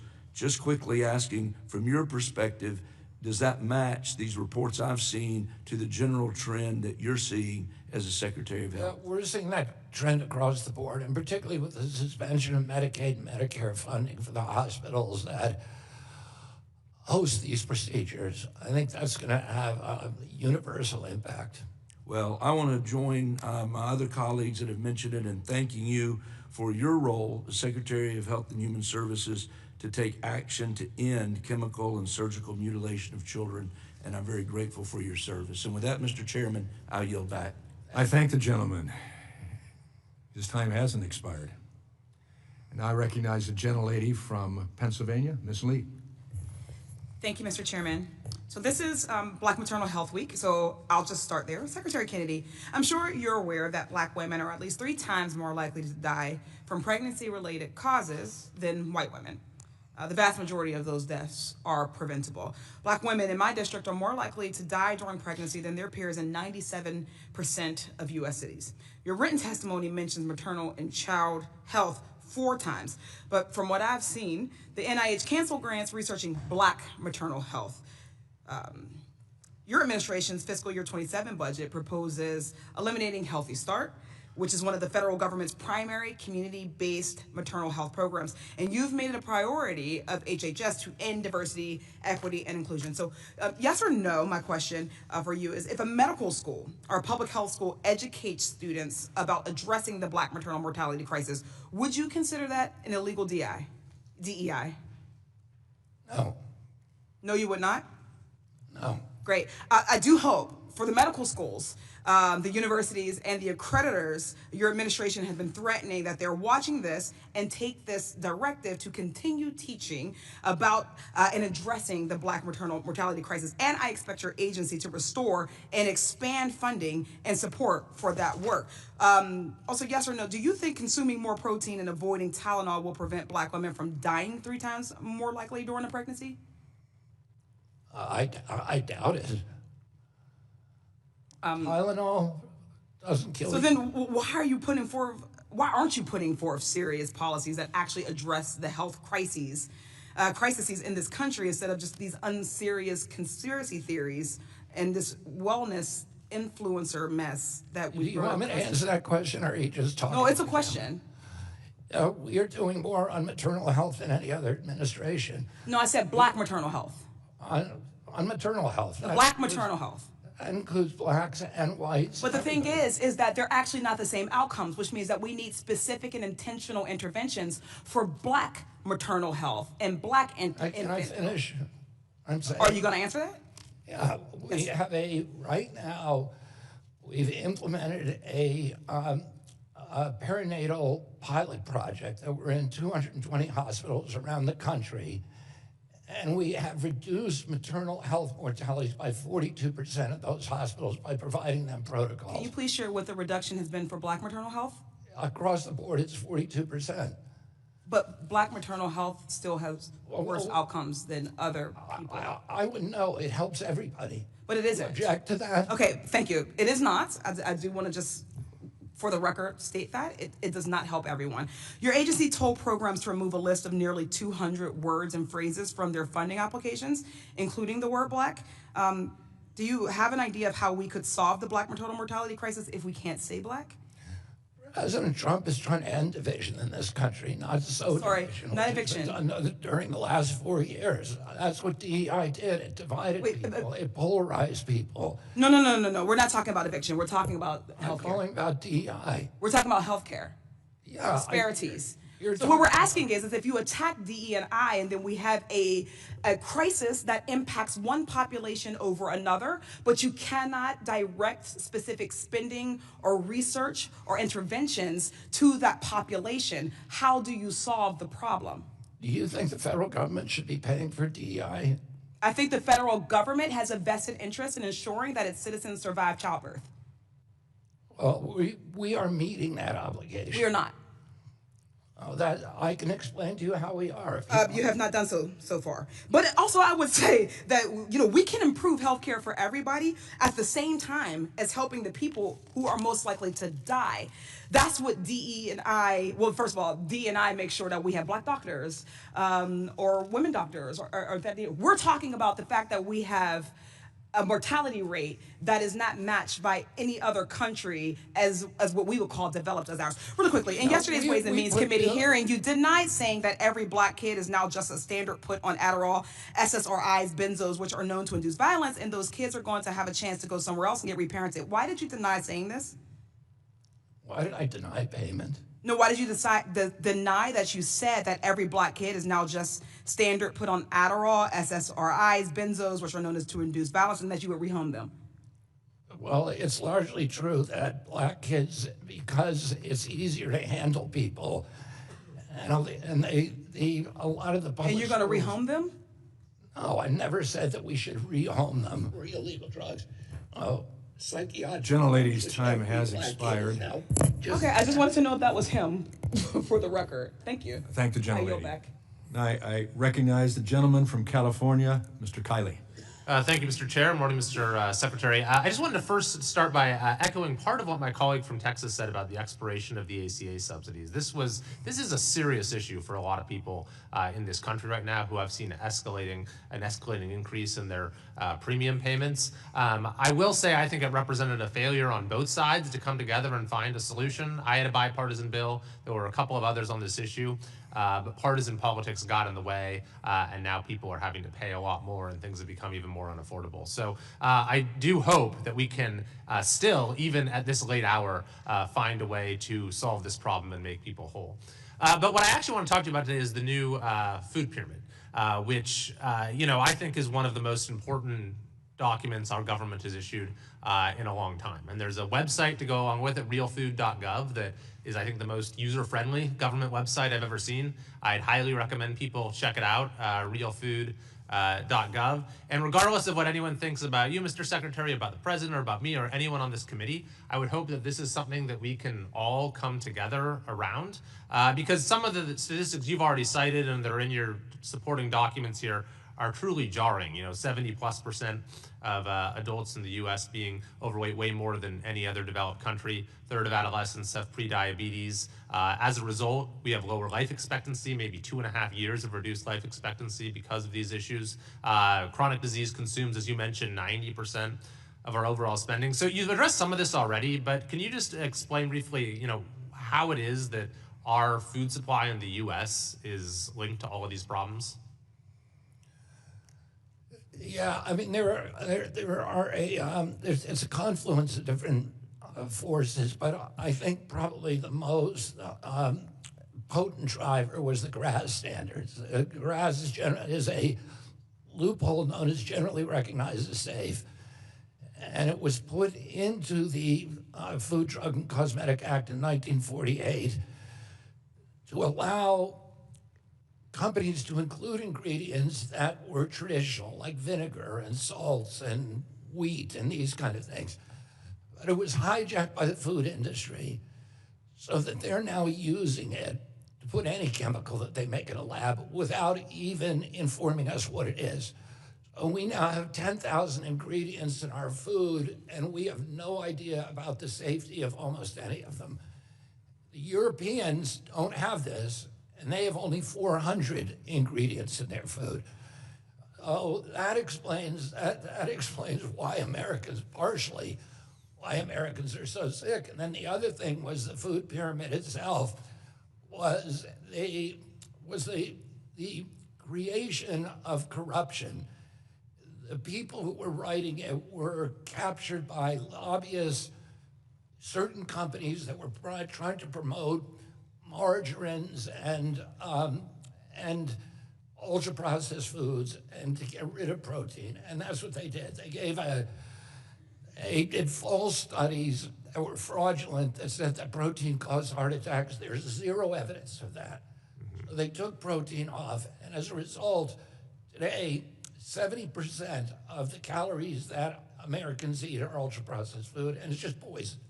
So that's why you've inverted this, and the sort of overarching principle, as it suggests, is to eat real foods. And then you have, various guidelines that people can check out. Eat the amount that's right for you, prioritize proteins, consume dairy, eat vegetables and fruits throughout the day, incorporate healthy fats, focus on whole grains, limit highly processed foods, specially added sugar. Notice the yogurt here is unsweetened. The question is then, how do we actually cause this to compel change across the country?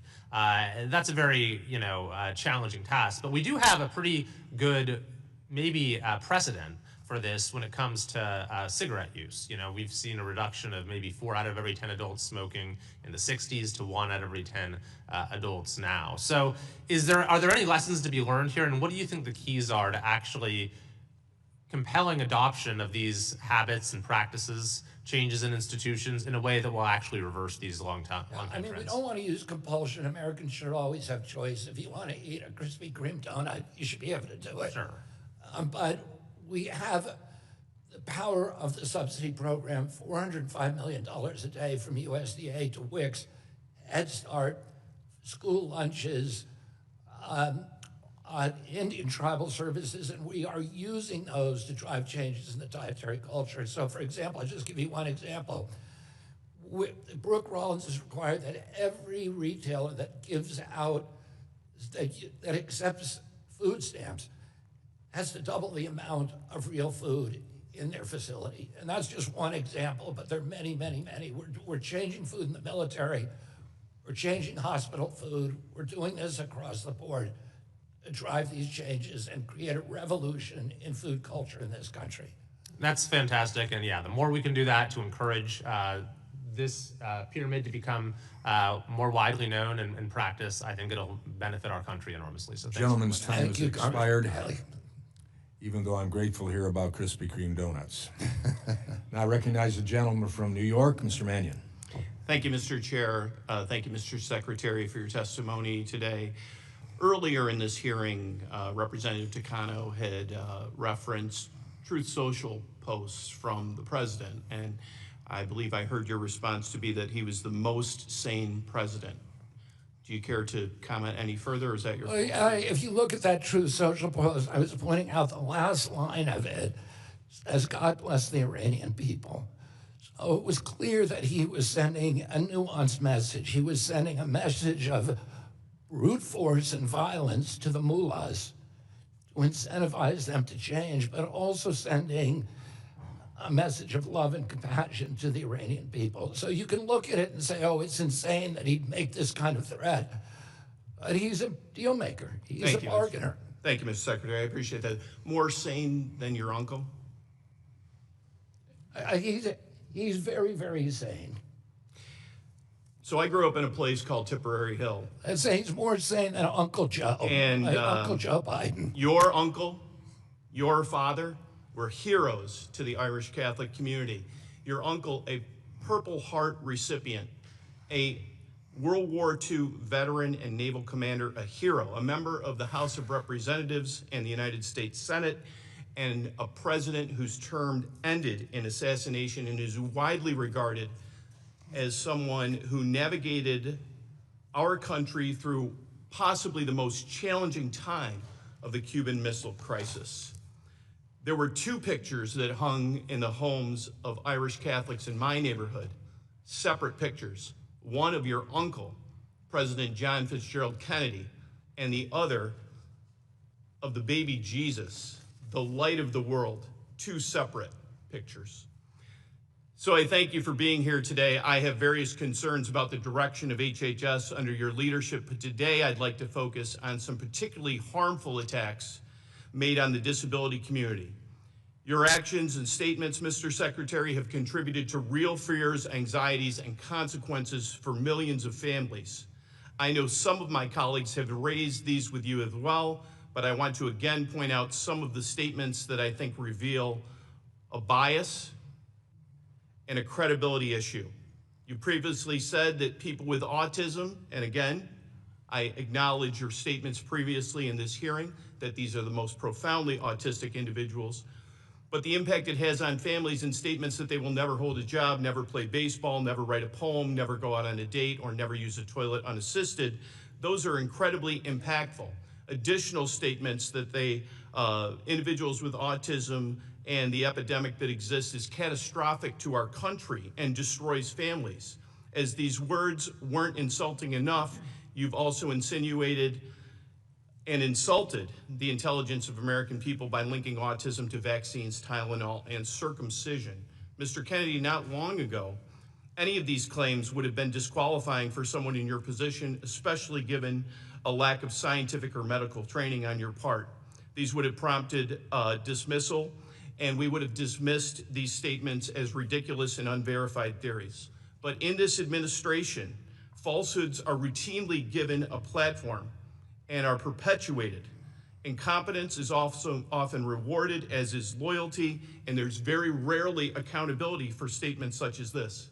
Mr. Secretary, as a science teacher at a college level for almost 30 years and the former chairman of the Disabilities Committee in the New York State Senate, I have worked intensively with individuals with disabilities and their families, understanding their concerns, so that experience goes back a long time. And as a country, we have made massive strides in improving disability policy.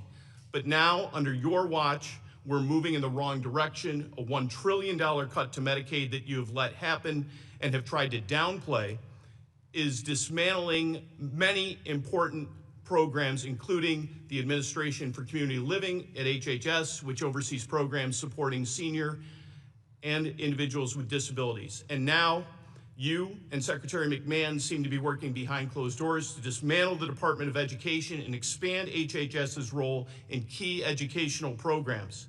Unlike you, career public servants at the Department of Education have worked for decades to develop expertise, expand educational opportunity, and protect the rights of students with disabilities. I cannot believe that we are talking about shifting critical programs that are enshrined into law and into the Department of Education over to HHS. In lieu of going over on my comments, I will end my time here. Thank you, Mr. Chair. Gentleman's time has expired. Yields back. I now recognize the gentleman from Pennsylvania and the champion of whole milk, Mr. Thompson. Thank you, Chairman. Mr. Secretary, good to see you again. You too. I always appreciate the opportunities to be able to work with you and your leadership and your team that you put together. My first question really is, it's about the Community Services Block Grant Program. That's a program I feel I'm just very passionate about that program. It's the original anti-poverty program, and it really doesn't matter what the source that led somebody into poverty, and it really helps provide a pathway out of poverty, which is, I think, this is what we want for folks, right? To be able to realize the American dream. It's certainly an important program in my state of Pennsylvania, helping low-income individuals and families get on a path to financial independence. And currently, over $13.5 million in fiscal year 26 congressionally allocated funds to my state are being held up at OMB. And Secretary Kennedy, just seeking your assistance in working at committee to help immediately release the 5 months worth of CSBG funds currently stalled at OMB. We need them to get those funds out into those communities. So helping to lift people out of poverty, providing them a pathway forward. Thank you for that comment, Congressman. We're working as hard as we can to get that money out the door. No, I appreciate that. Anything I can help with on that, I'm all in. It seemed very effective. We're actually working to reauthorize Community Services Block Grant Program, and reauthorization is important. Making sure it's currently on the question of Krispy Kreme donuts.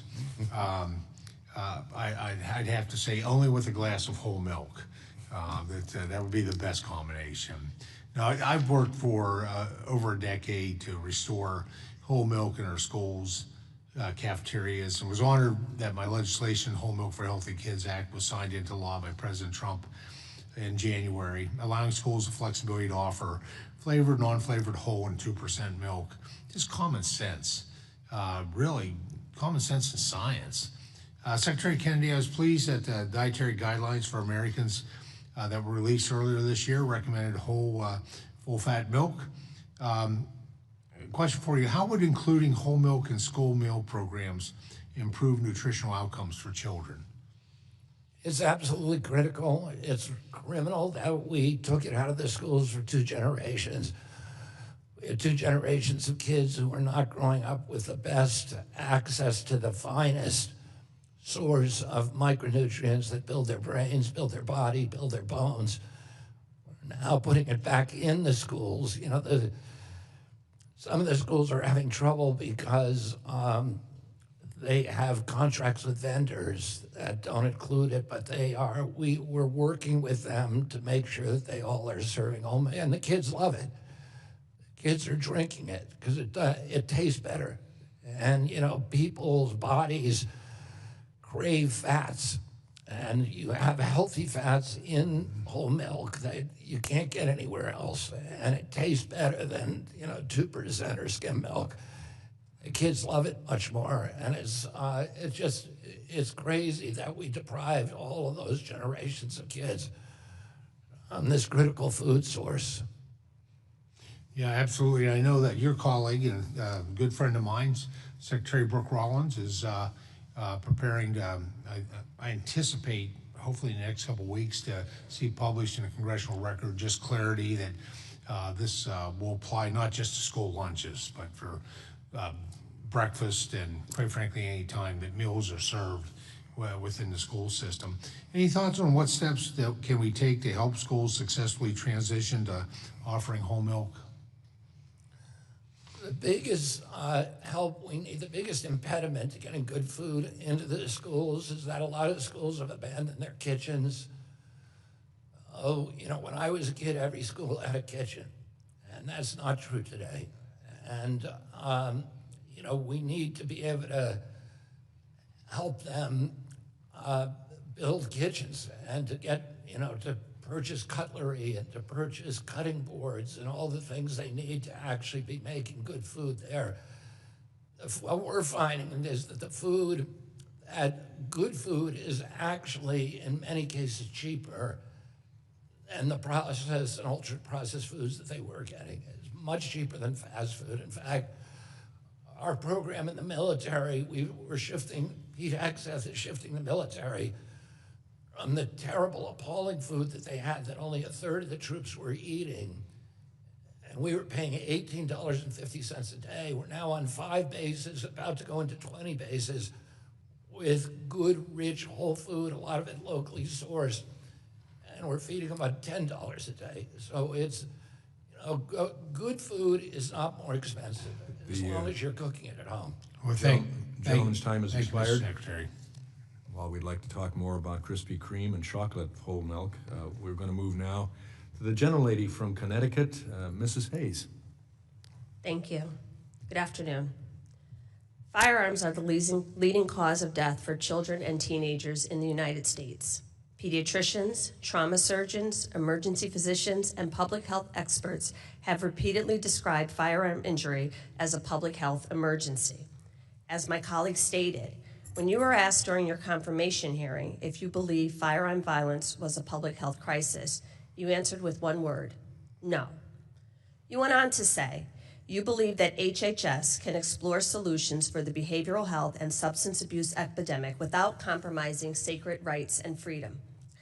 According to EdWeek, which measures school shootings at K-12 schools resulting in injury or death, there have been 26 school shootings since you were sworn in. According to the Gun Violence Archive, which measures any gun discharge on school grounds, there have been 240 incidents since you were sworn in. In 2026, we have seen school shootings in Rockland, Maryland, Detroit, Michigan, Crandall, Texas, Bulverde, Texas, Ferguson, Missouri, Oklahoma, Bethesda, Maryland. As you stated, I understand that you don't have full jurisdiction over the law enforcement side, the DOJ, the FBI. And since this committee has refused to respond to my request for a hearing on school shootings, I want to ask you about the things you do have direct jurisdiction over. HHS holds jurisdiction over public health aspects, focusing on mental health services, trauma support for survivors, data collection to prevent gun violence. Since under your tenure, we've seen threats of cuts to SAMHSA, cuts to school-based mental health programs, cuts to the CDC staffers who work on research and prevention, cuts to bipartisan community violence prevention programs. They've been terminated. So, Mr. Secretary, since you were sworn in and now have full visibility of the harm of gun violence to children, has your position changed? Do you believe gun violence is a public health crisis? I believe it's a public health crisis, but it's not. We don't have jurisdiction to. The things you do have jurisdiction over. And we're doing those. So we're doing more studies on the etiology and cause of gun violence, the first that have ever been done in years. Sir, I have to stop you. And I only have 5 now. minutes, and I apologize. You asked but the question, so I answered it. Well, I want to know specifically why the research and the funding has been cut for these programs that address trauma, that address student survivors, that address school-based mental health programs for students who are affected by gun violence. You're putting out all of these programs, all of these studies about keeping kids healthy. Keeping kids alive is part of keeping them healthy. And we're trying to do that by doing the studies to understand why people commit mass shootings. But you've also cut funding. That has not been done before. You've also It's cut been done by funding. the Trump administration. Sir, I'm going to have to ask you to exercise some restraint. You're a Kennedy. You know how oversight hearings work. And we don't want the second graders to think that your interruptions are rude, disrespectful, or impatient. So I'm going to have to ask you to just allow me to finish my questions. Well, don't pretend you're in my home state of You're not giving Connecticut, me where I chance was a to school answer it. teacher, in the classroom on the day 20 children were slaughtered and 6 educators, we worked really hard to see firsthand how to invest in our communities and provide prevention.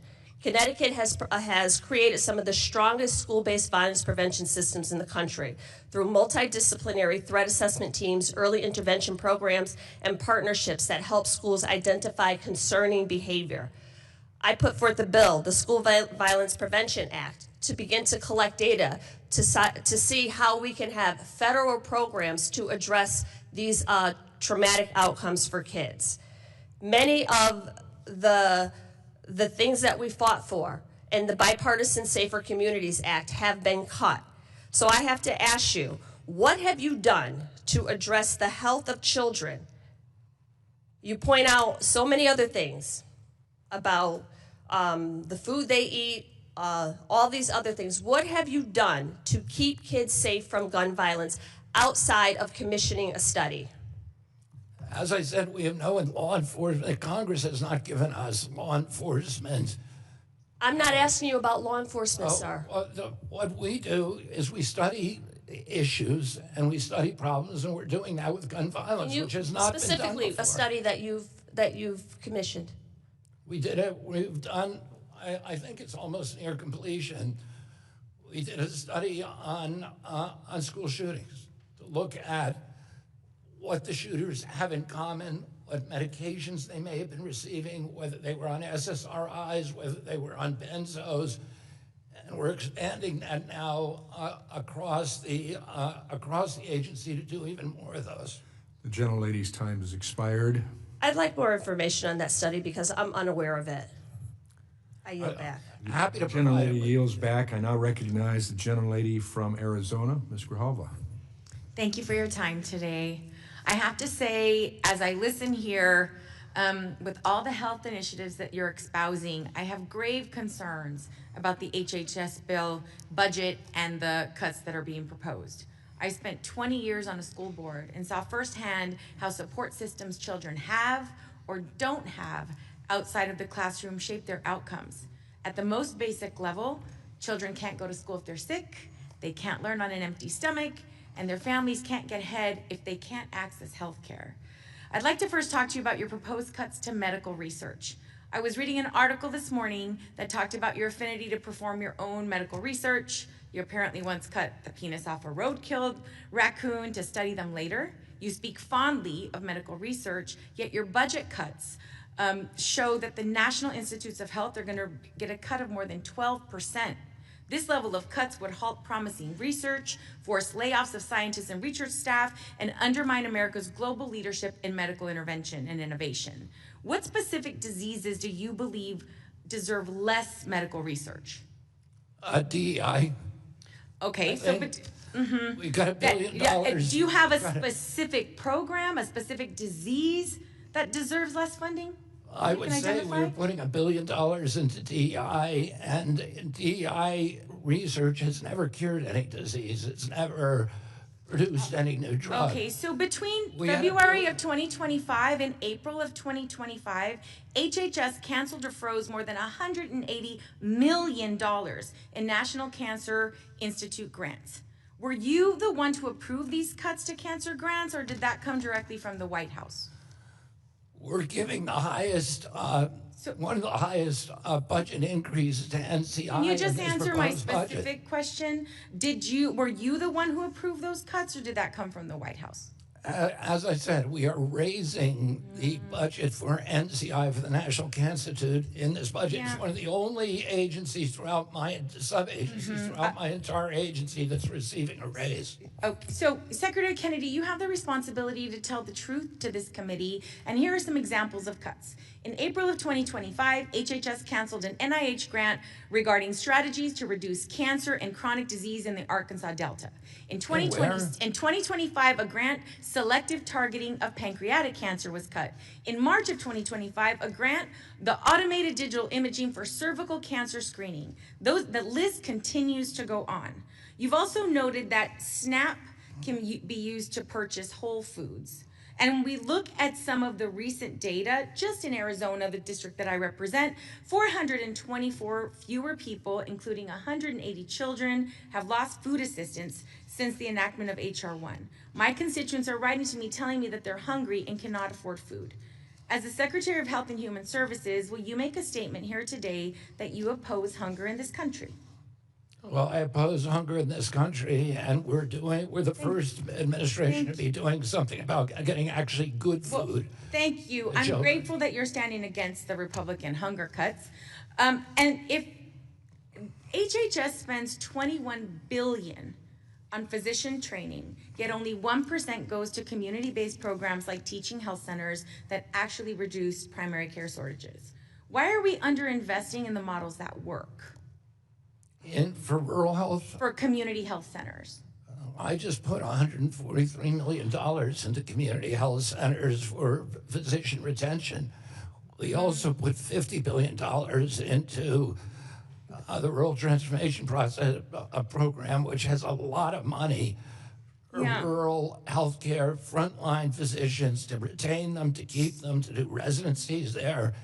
It's unprecedented. So just so you know, only 1% of the funding that you've talked about actually goes to teaching health centers and community health centers, and health centers lower costs and improve outcomes. You asked for about Medicare the problem. patients. We're trying to solve the problem of rural residencies and rural access to rural personnel, and we're doing more than any administration in history to do. So unfortunately, there are 5 rural health centers in Arizona that are at risk of closure because of cuts from this administration. So what are you doing to ensure that every Medicaid patient can access a community health center?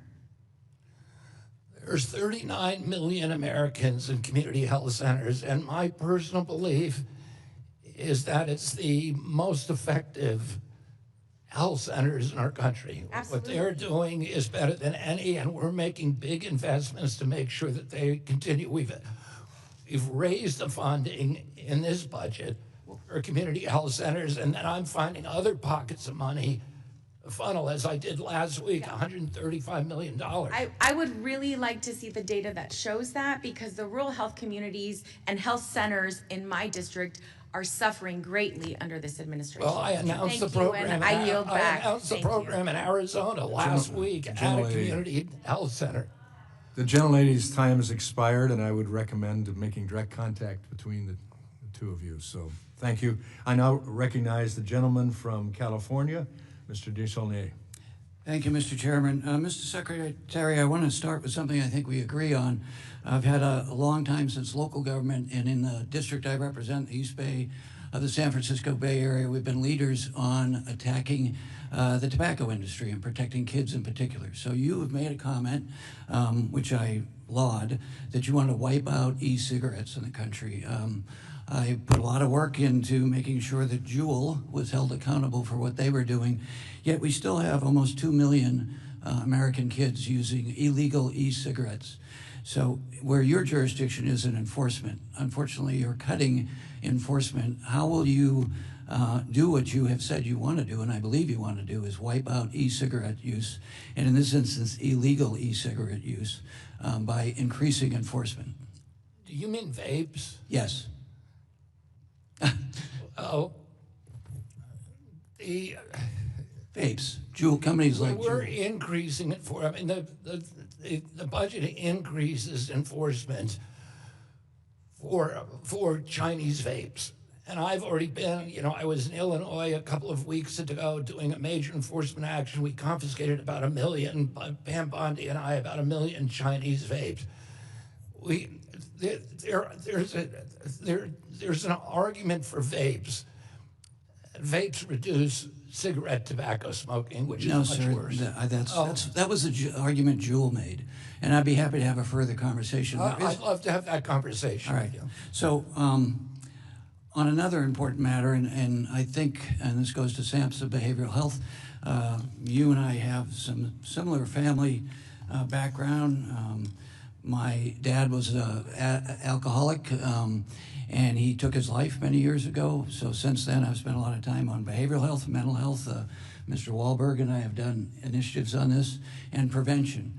And we now have, according to the Center for Disease Control, a real mental health crisis in this country when it comes to kids. CDC did a report in the prior administration that almost half of adolescent, pre-adolescent young women, young girls, women, were predisposed to depression and suicidal ideation.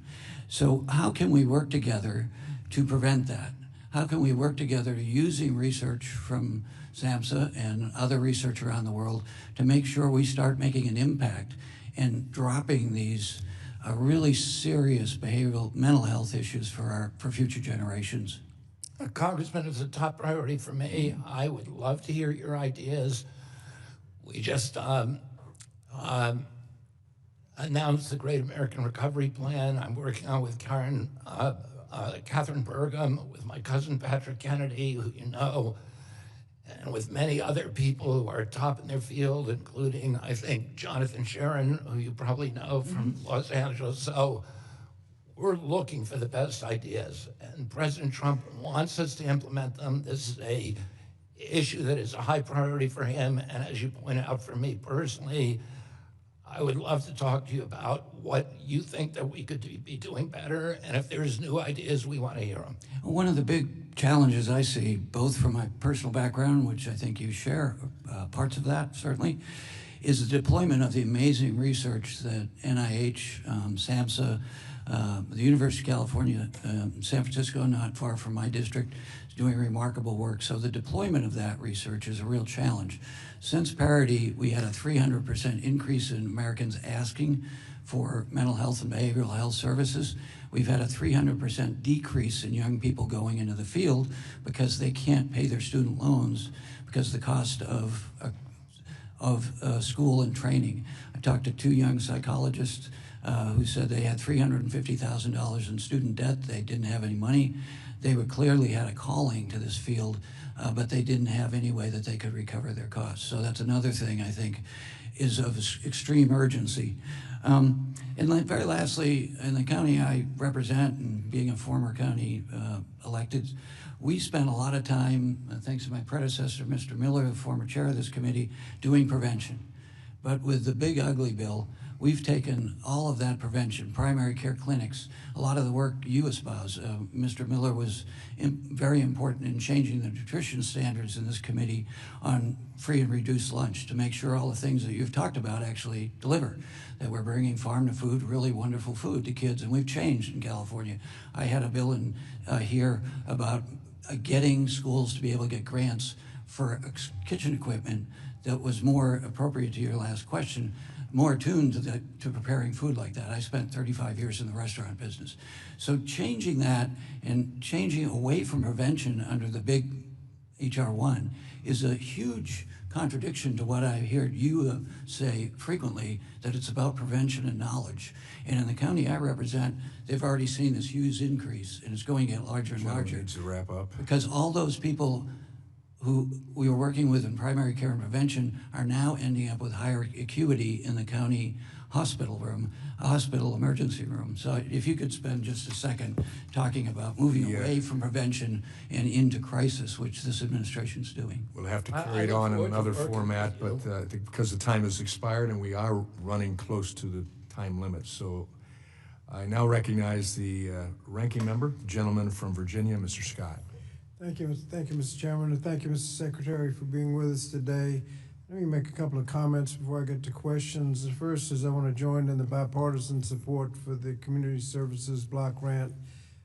It's a strong program and has good support. We want to make sure that stays as strong as possible. The other is to put the savings in the HHS budget in context. We were talking about a savings in the budget of $16 billion. The big ugly bill added $3.5 trillion to the debt with interest, maybe $4 trillion. Rounding, that would be to the nearest $100 billion, so we're not even a significant part of a rounding error. But these painful cuts are still very meaningful. The gentlelady from North Carolina talked about the school meal equipment grant, which would help schools prepare healthy meals, but that program was zeroed out. Another comment, you had an exchange with the gentleman from New Jersey, Mr. Norcross, about mental health parity. We had a hearing yesterday with the Employee Benefit Security Administration where the administrator could not name any sanction he could impose to punish an insurance company for failing to comply with mental health parity. Apparently, he needs legislation because he didn't have the authority. So as you work with Mr. Norcross, I think he's got legislation pending. We may have to do legislation to fix that. We lost our case on that, unfortunately, Congressman. We lost our case on that. We couldn't help you. We fixed it up with legislation. Mr. Secretary, the GAO is wrapping up responding to a request I made last year about DOJ's access to data and IT systems within many agencies, including HHS, because DOJ was having access to data in HHS that would be extremely sensitive health information, and we wanted to know what DOJ was doing with that information. Regrettably, we've been informed that the department is not fully cooperating with GAO, and one reason was given that the department has concerns about potential discrepancies between what the department produced in litigation and what it could provide to the GAO. My initial concern was, of course, that HHS was not cooperating with the GAO so it can complete its work, and now I'm concerned about whether or not the information given in litigation was actually accurate. So, Mr. Secretary, what did this department mean when it told the GAO that it could not fully cooperate or respond because it was concerned about discrepancies between what it produced in litigation and what it provided to the GAO? You know, I don't know anything about that issue, but I will check with OGC and get back to you. Okay, and can we get a commitment that you get the department to cooperate with the GAO so they can complete their work?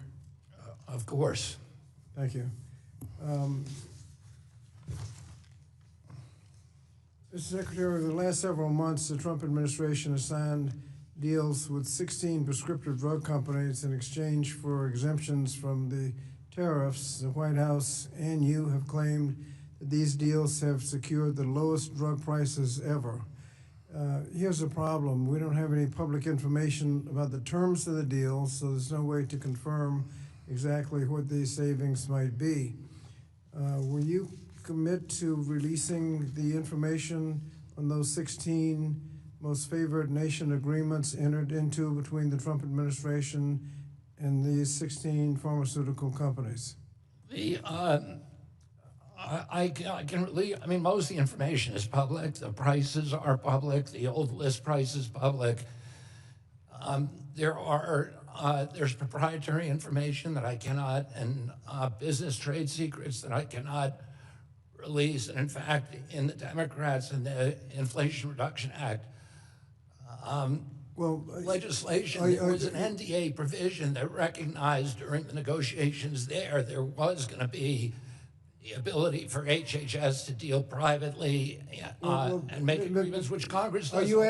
Are you asking us to codify these agreements? You said so in your opening statement. Yeah, we would like you to codify them. Well, we got to know how are we going to do that without getting the agreements? You'll know the endpoints, which is what we need to which is what we need to codify. Well, if we don't, we need.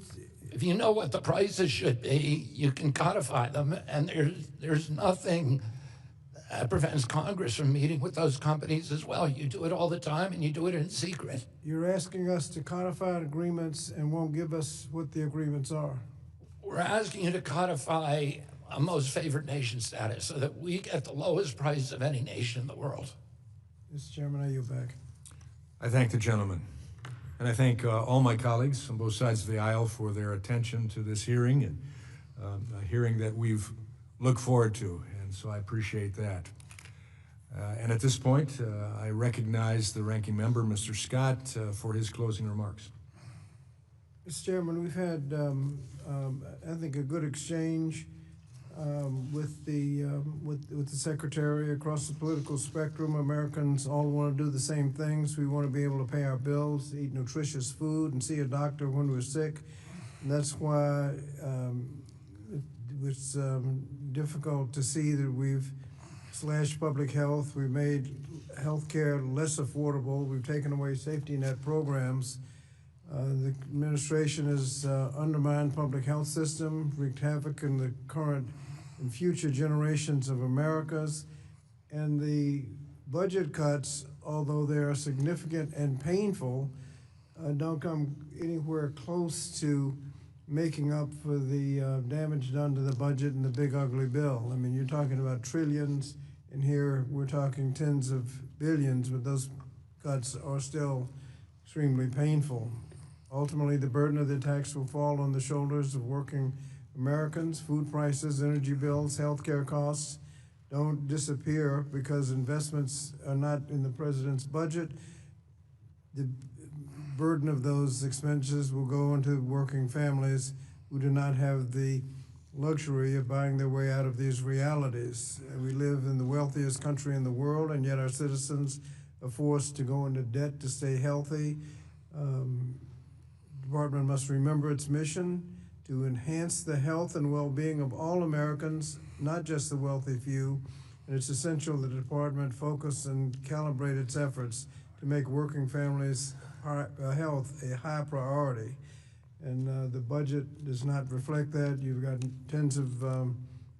you've got millions of people losing their health care under these budgets. That's going in the wrong direction. Hope we can solve that legislatively, but in the meanwhile, I'll just yield back. I thank the gentleman, and I would certainly concur that I think we are on the same track that we want to succeed. We want benefits for our citizens. We want our agencies to work as well as they possibly can. We want to end problems. It's just the strategy, the philosophy that sometimes gets in our way, but readily admit the fact that we have different points of view. But I think as Americans, as members of Congress, we want to move towards success. And as I think about that, Mr. Secretary, and thank you so much for being here. Thank you very much. I just want to make these few statements. I think I need to step out. Okay. And maybe your staff will hear my statements.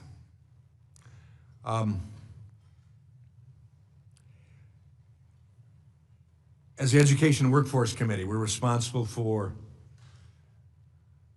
the Education Department, a department that's been here since 1980, a long time after the start of the other department what we're dealing with today, Health and Human Services. Since 1980, we've spent $3 trillion to pay for a department that has presided over failure in our education. And we see that with our outcomes that are showing us lagging behind the world. And that shouldn't be the case here. Lagging behind in education itself, in workforce training, and in health care for this nation. And that is the responsibility of this committee. Our nation's health and health care have continued to spiral downward while spending has mushroomed.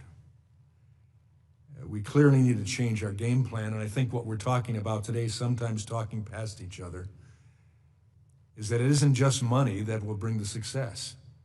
And throwing more money, as we've even heard some of our colleagues talk about, needing more money, hasn't worked. And so now we have a secretary, department, and of course administration that wants to do things differently. And yes, they are different. But what has been being done, we can argue, has not worked. And it's cost us a lot. And we have the ability to say, at least to spin, that, for instance, Medicaid funding has been cut. And it hasn't. Cutting out waste, fraud, and abuse is a good thing. Accepting the fact that our Democrat colleagues put forward a 3-year supplemental for Medicaid as a result of COVID that they voted on, they passed 3 years, and then when we want to live under that 3-year plan and accept the fact that now we move on, that's seen as a cut. When in fact, it just benefited big insurance and not necessarily the people who had the needs. And so to try to restructure and become more efficient so that genuine needy individuals in whatever area, whether it's Medicaid, Medicare, autism, mental health, you name it, we become more efficient. We put it toward the right sources. We use research that puts us on the right track, and yes, we try it. I hope it works. I tend to think it will. But we're having that opportunity right now. And over the past 4 years, and I guess I could go back even in Republican and Democrat administrations, we have done the same old, and it hasn't worked. So I appreciate the fact that today we had the secretary in front of us talking about controversial things, talking about change, talking about doing it a new way, talking about doing it based upon research. And we can all disagree on research at times, but nonetheless, it's an attempt to say what has been done hasn't worked. It's cost us not only financially, but in lives and health, safety, security, educational acumen across our nation. We may disagree, but I think we want success. I would state that clearly for the record. Both sides of the aisle, we want to succeed. Changes are tough, but changes are underway, and I'm looking forward to seeing if they work. As I said, I think they will. Until that time, we'll have further hearings, but seeing no more questions to be asked, having gone through the time period, I call this meeting an adjournment. Thank you.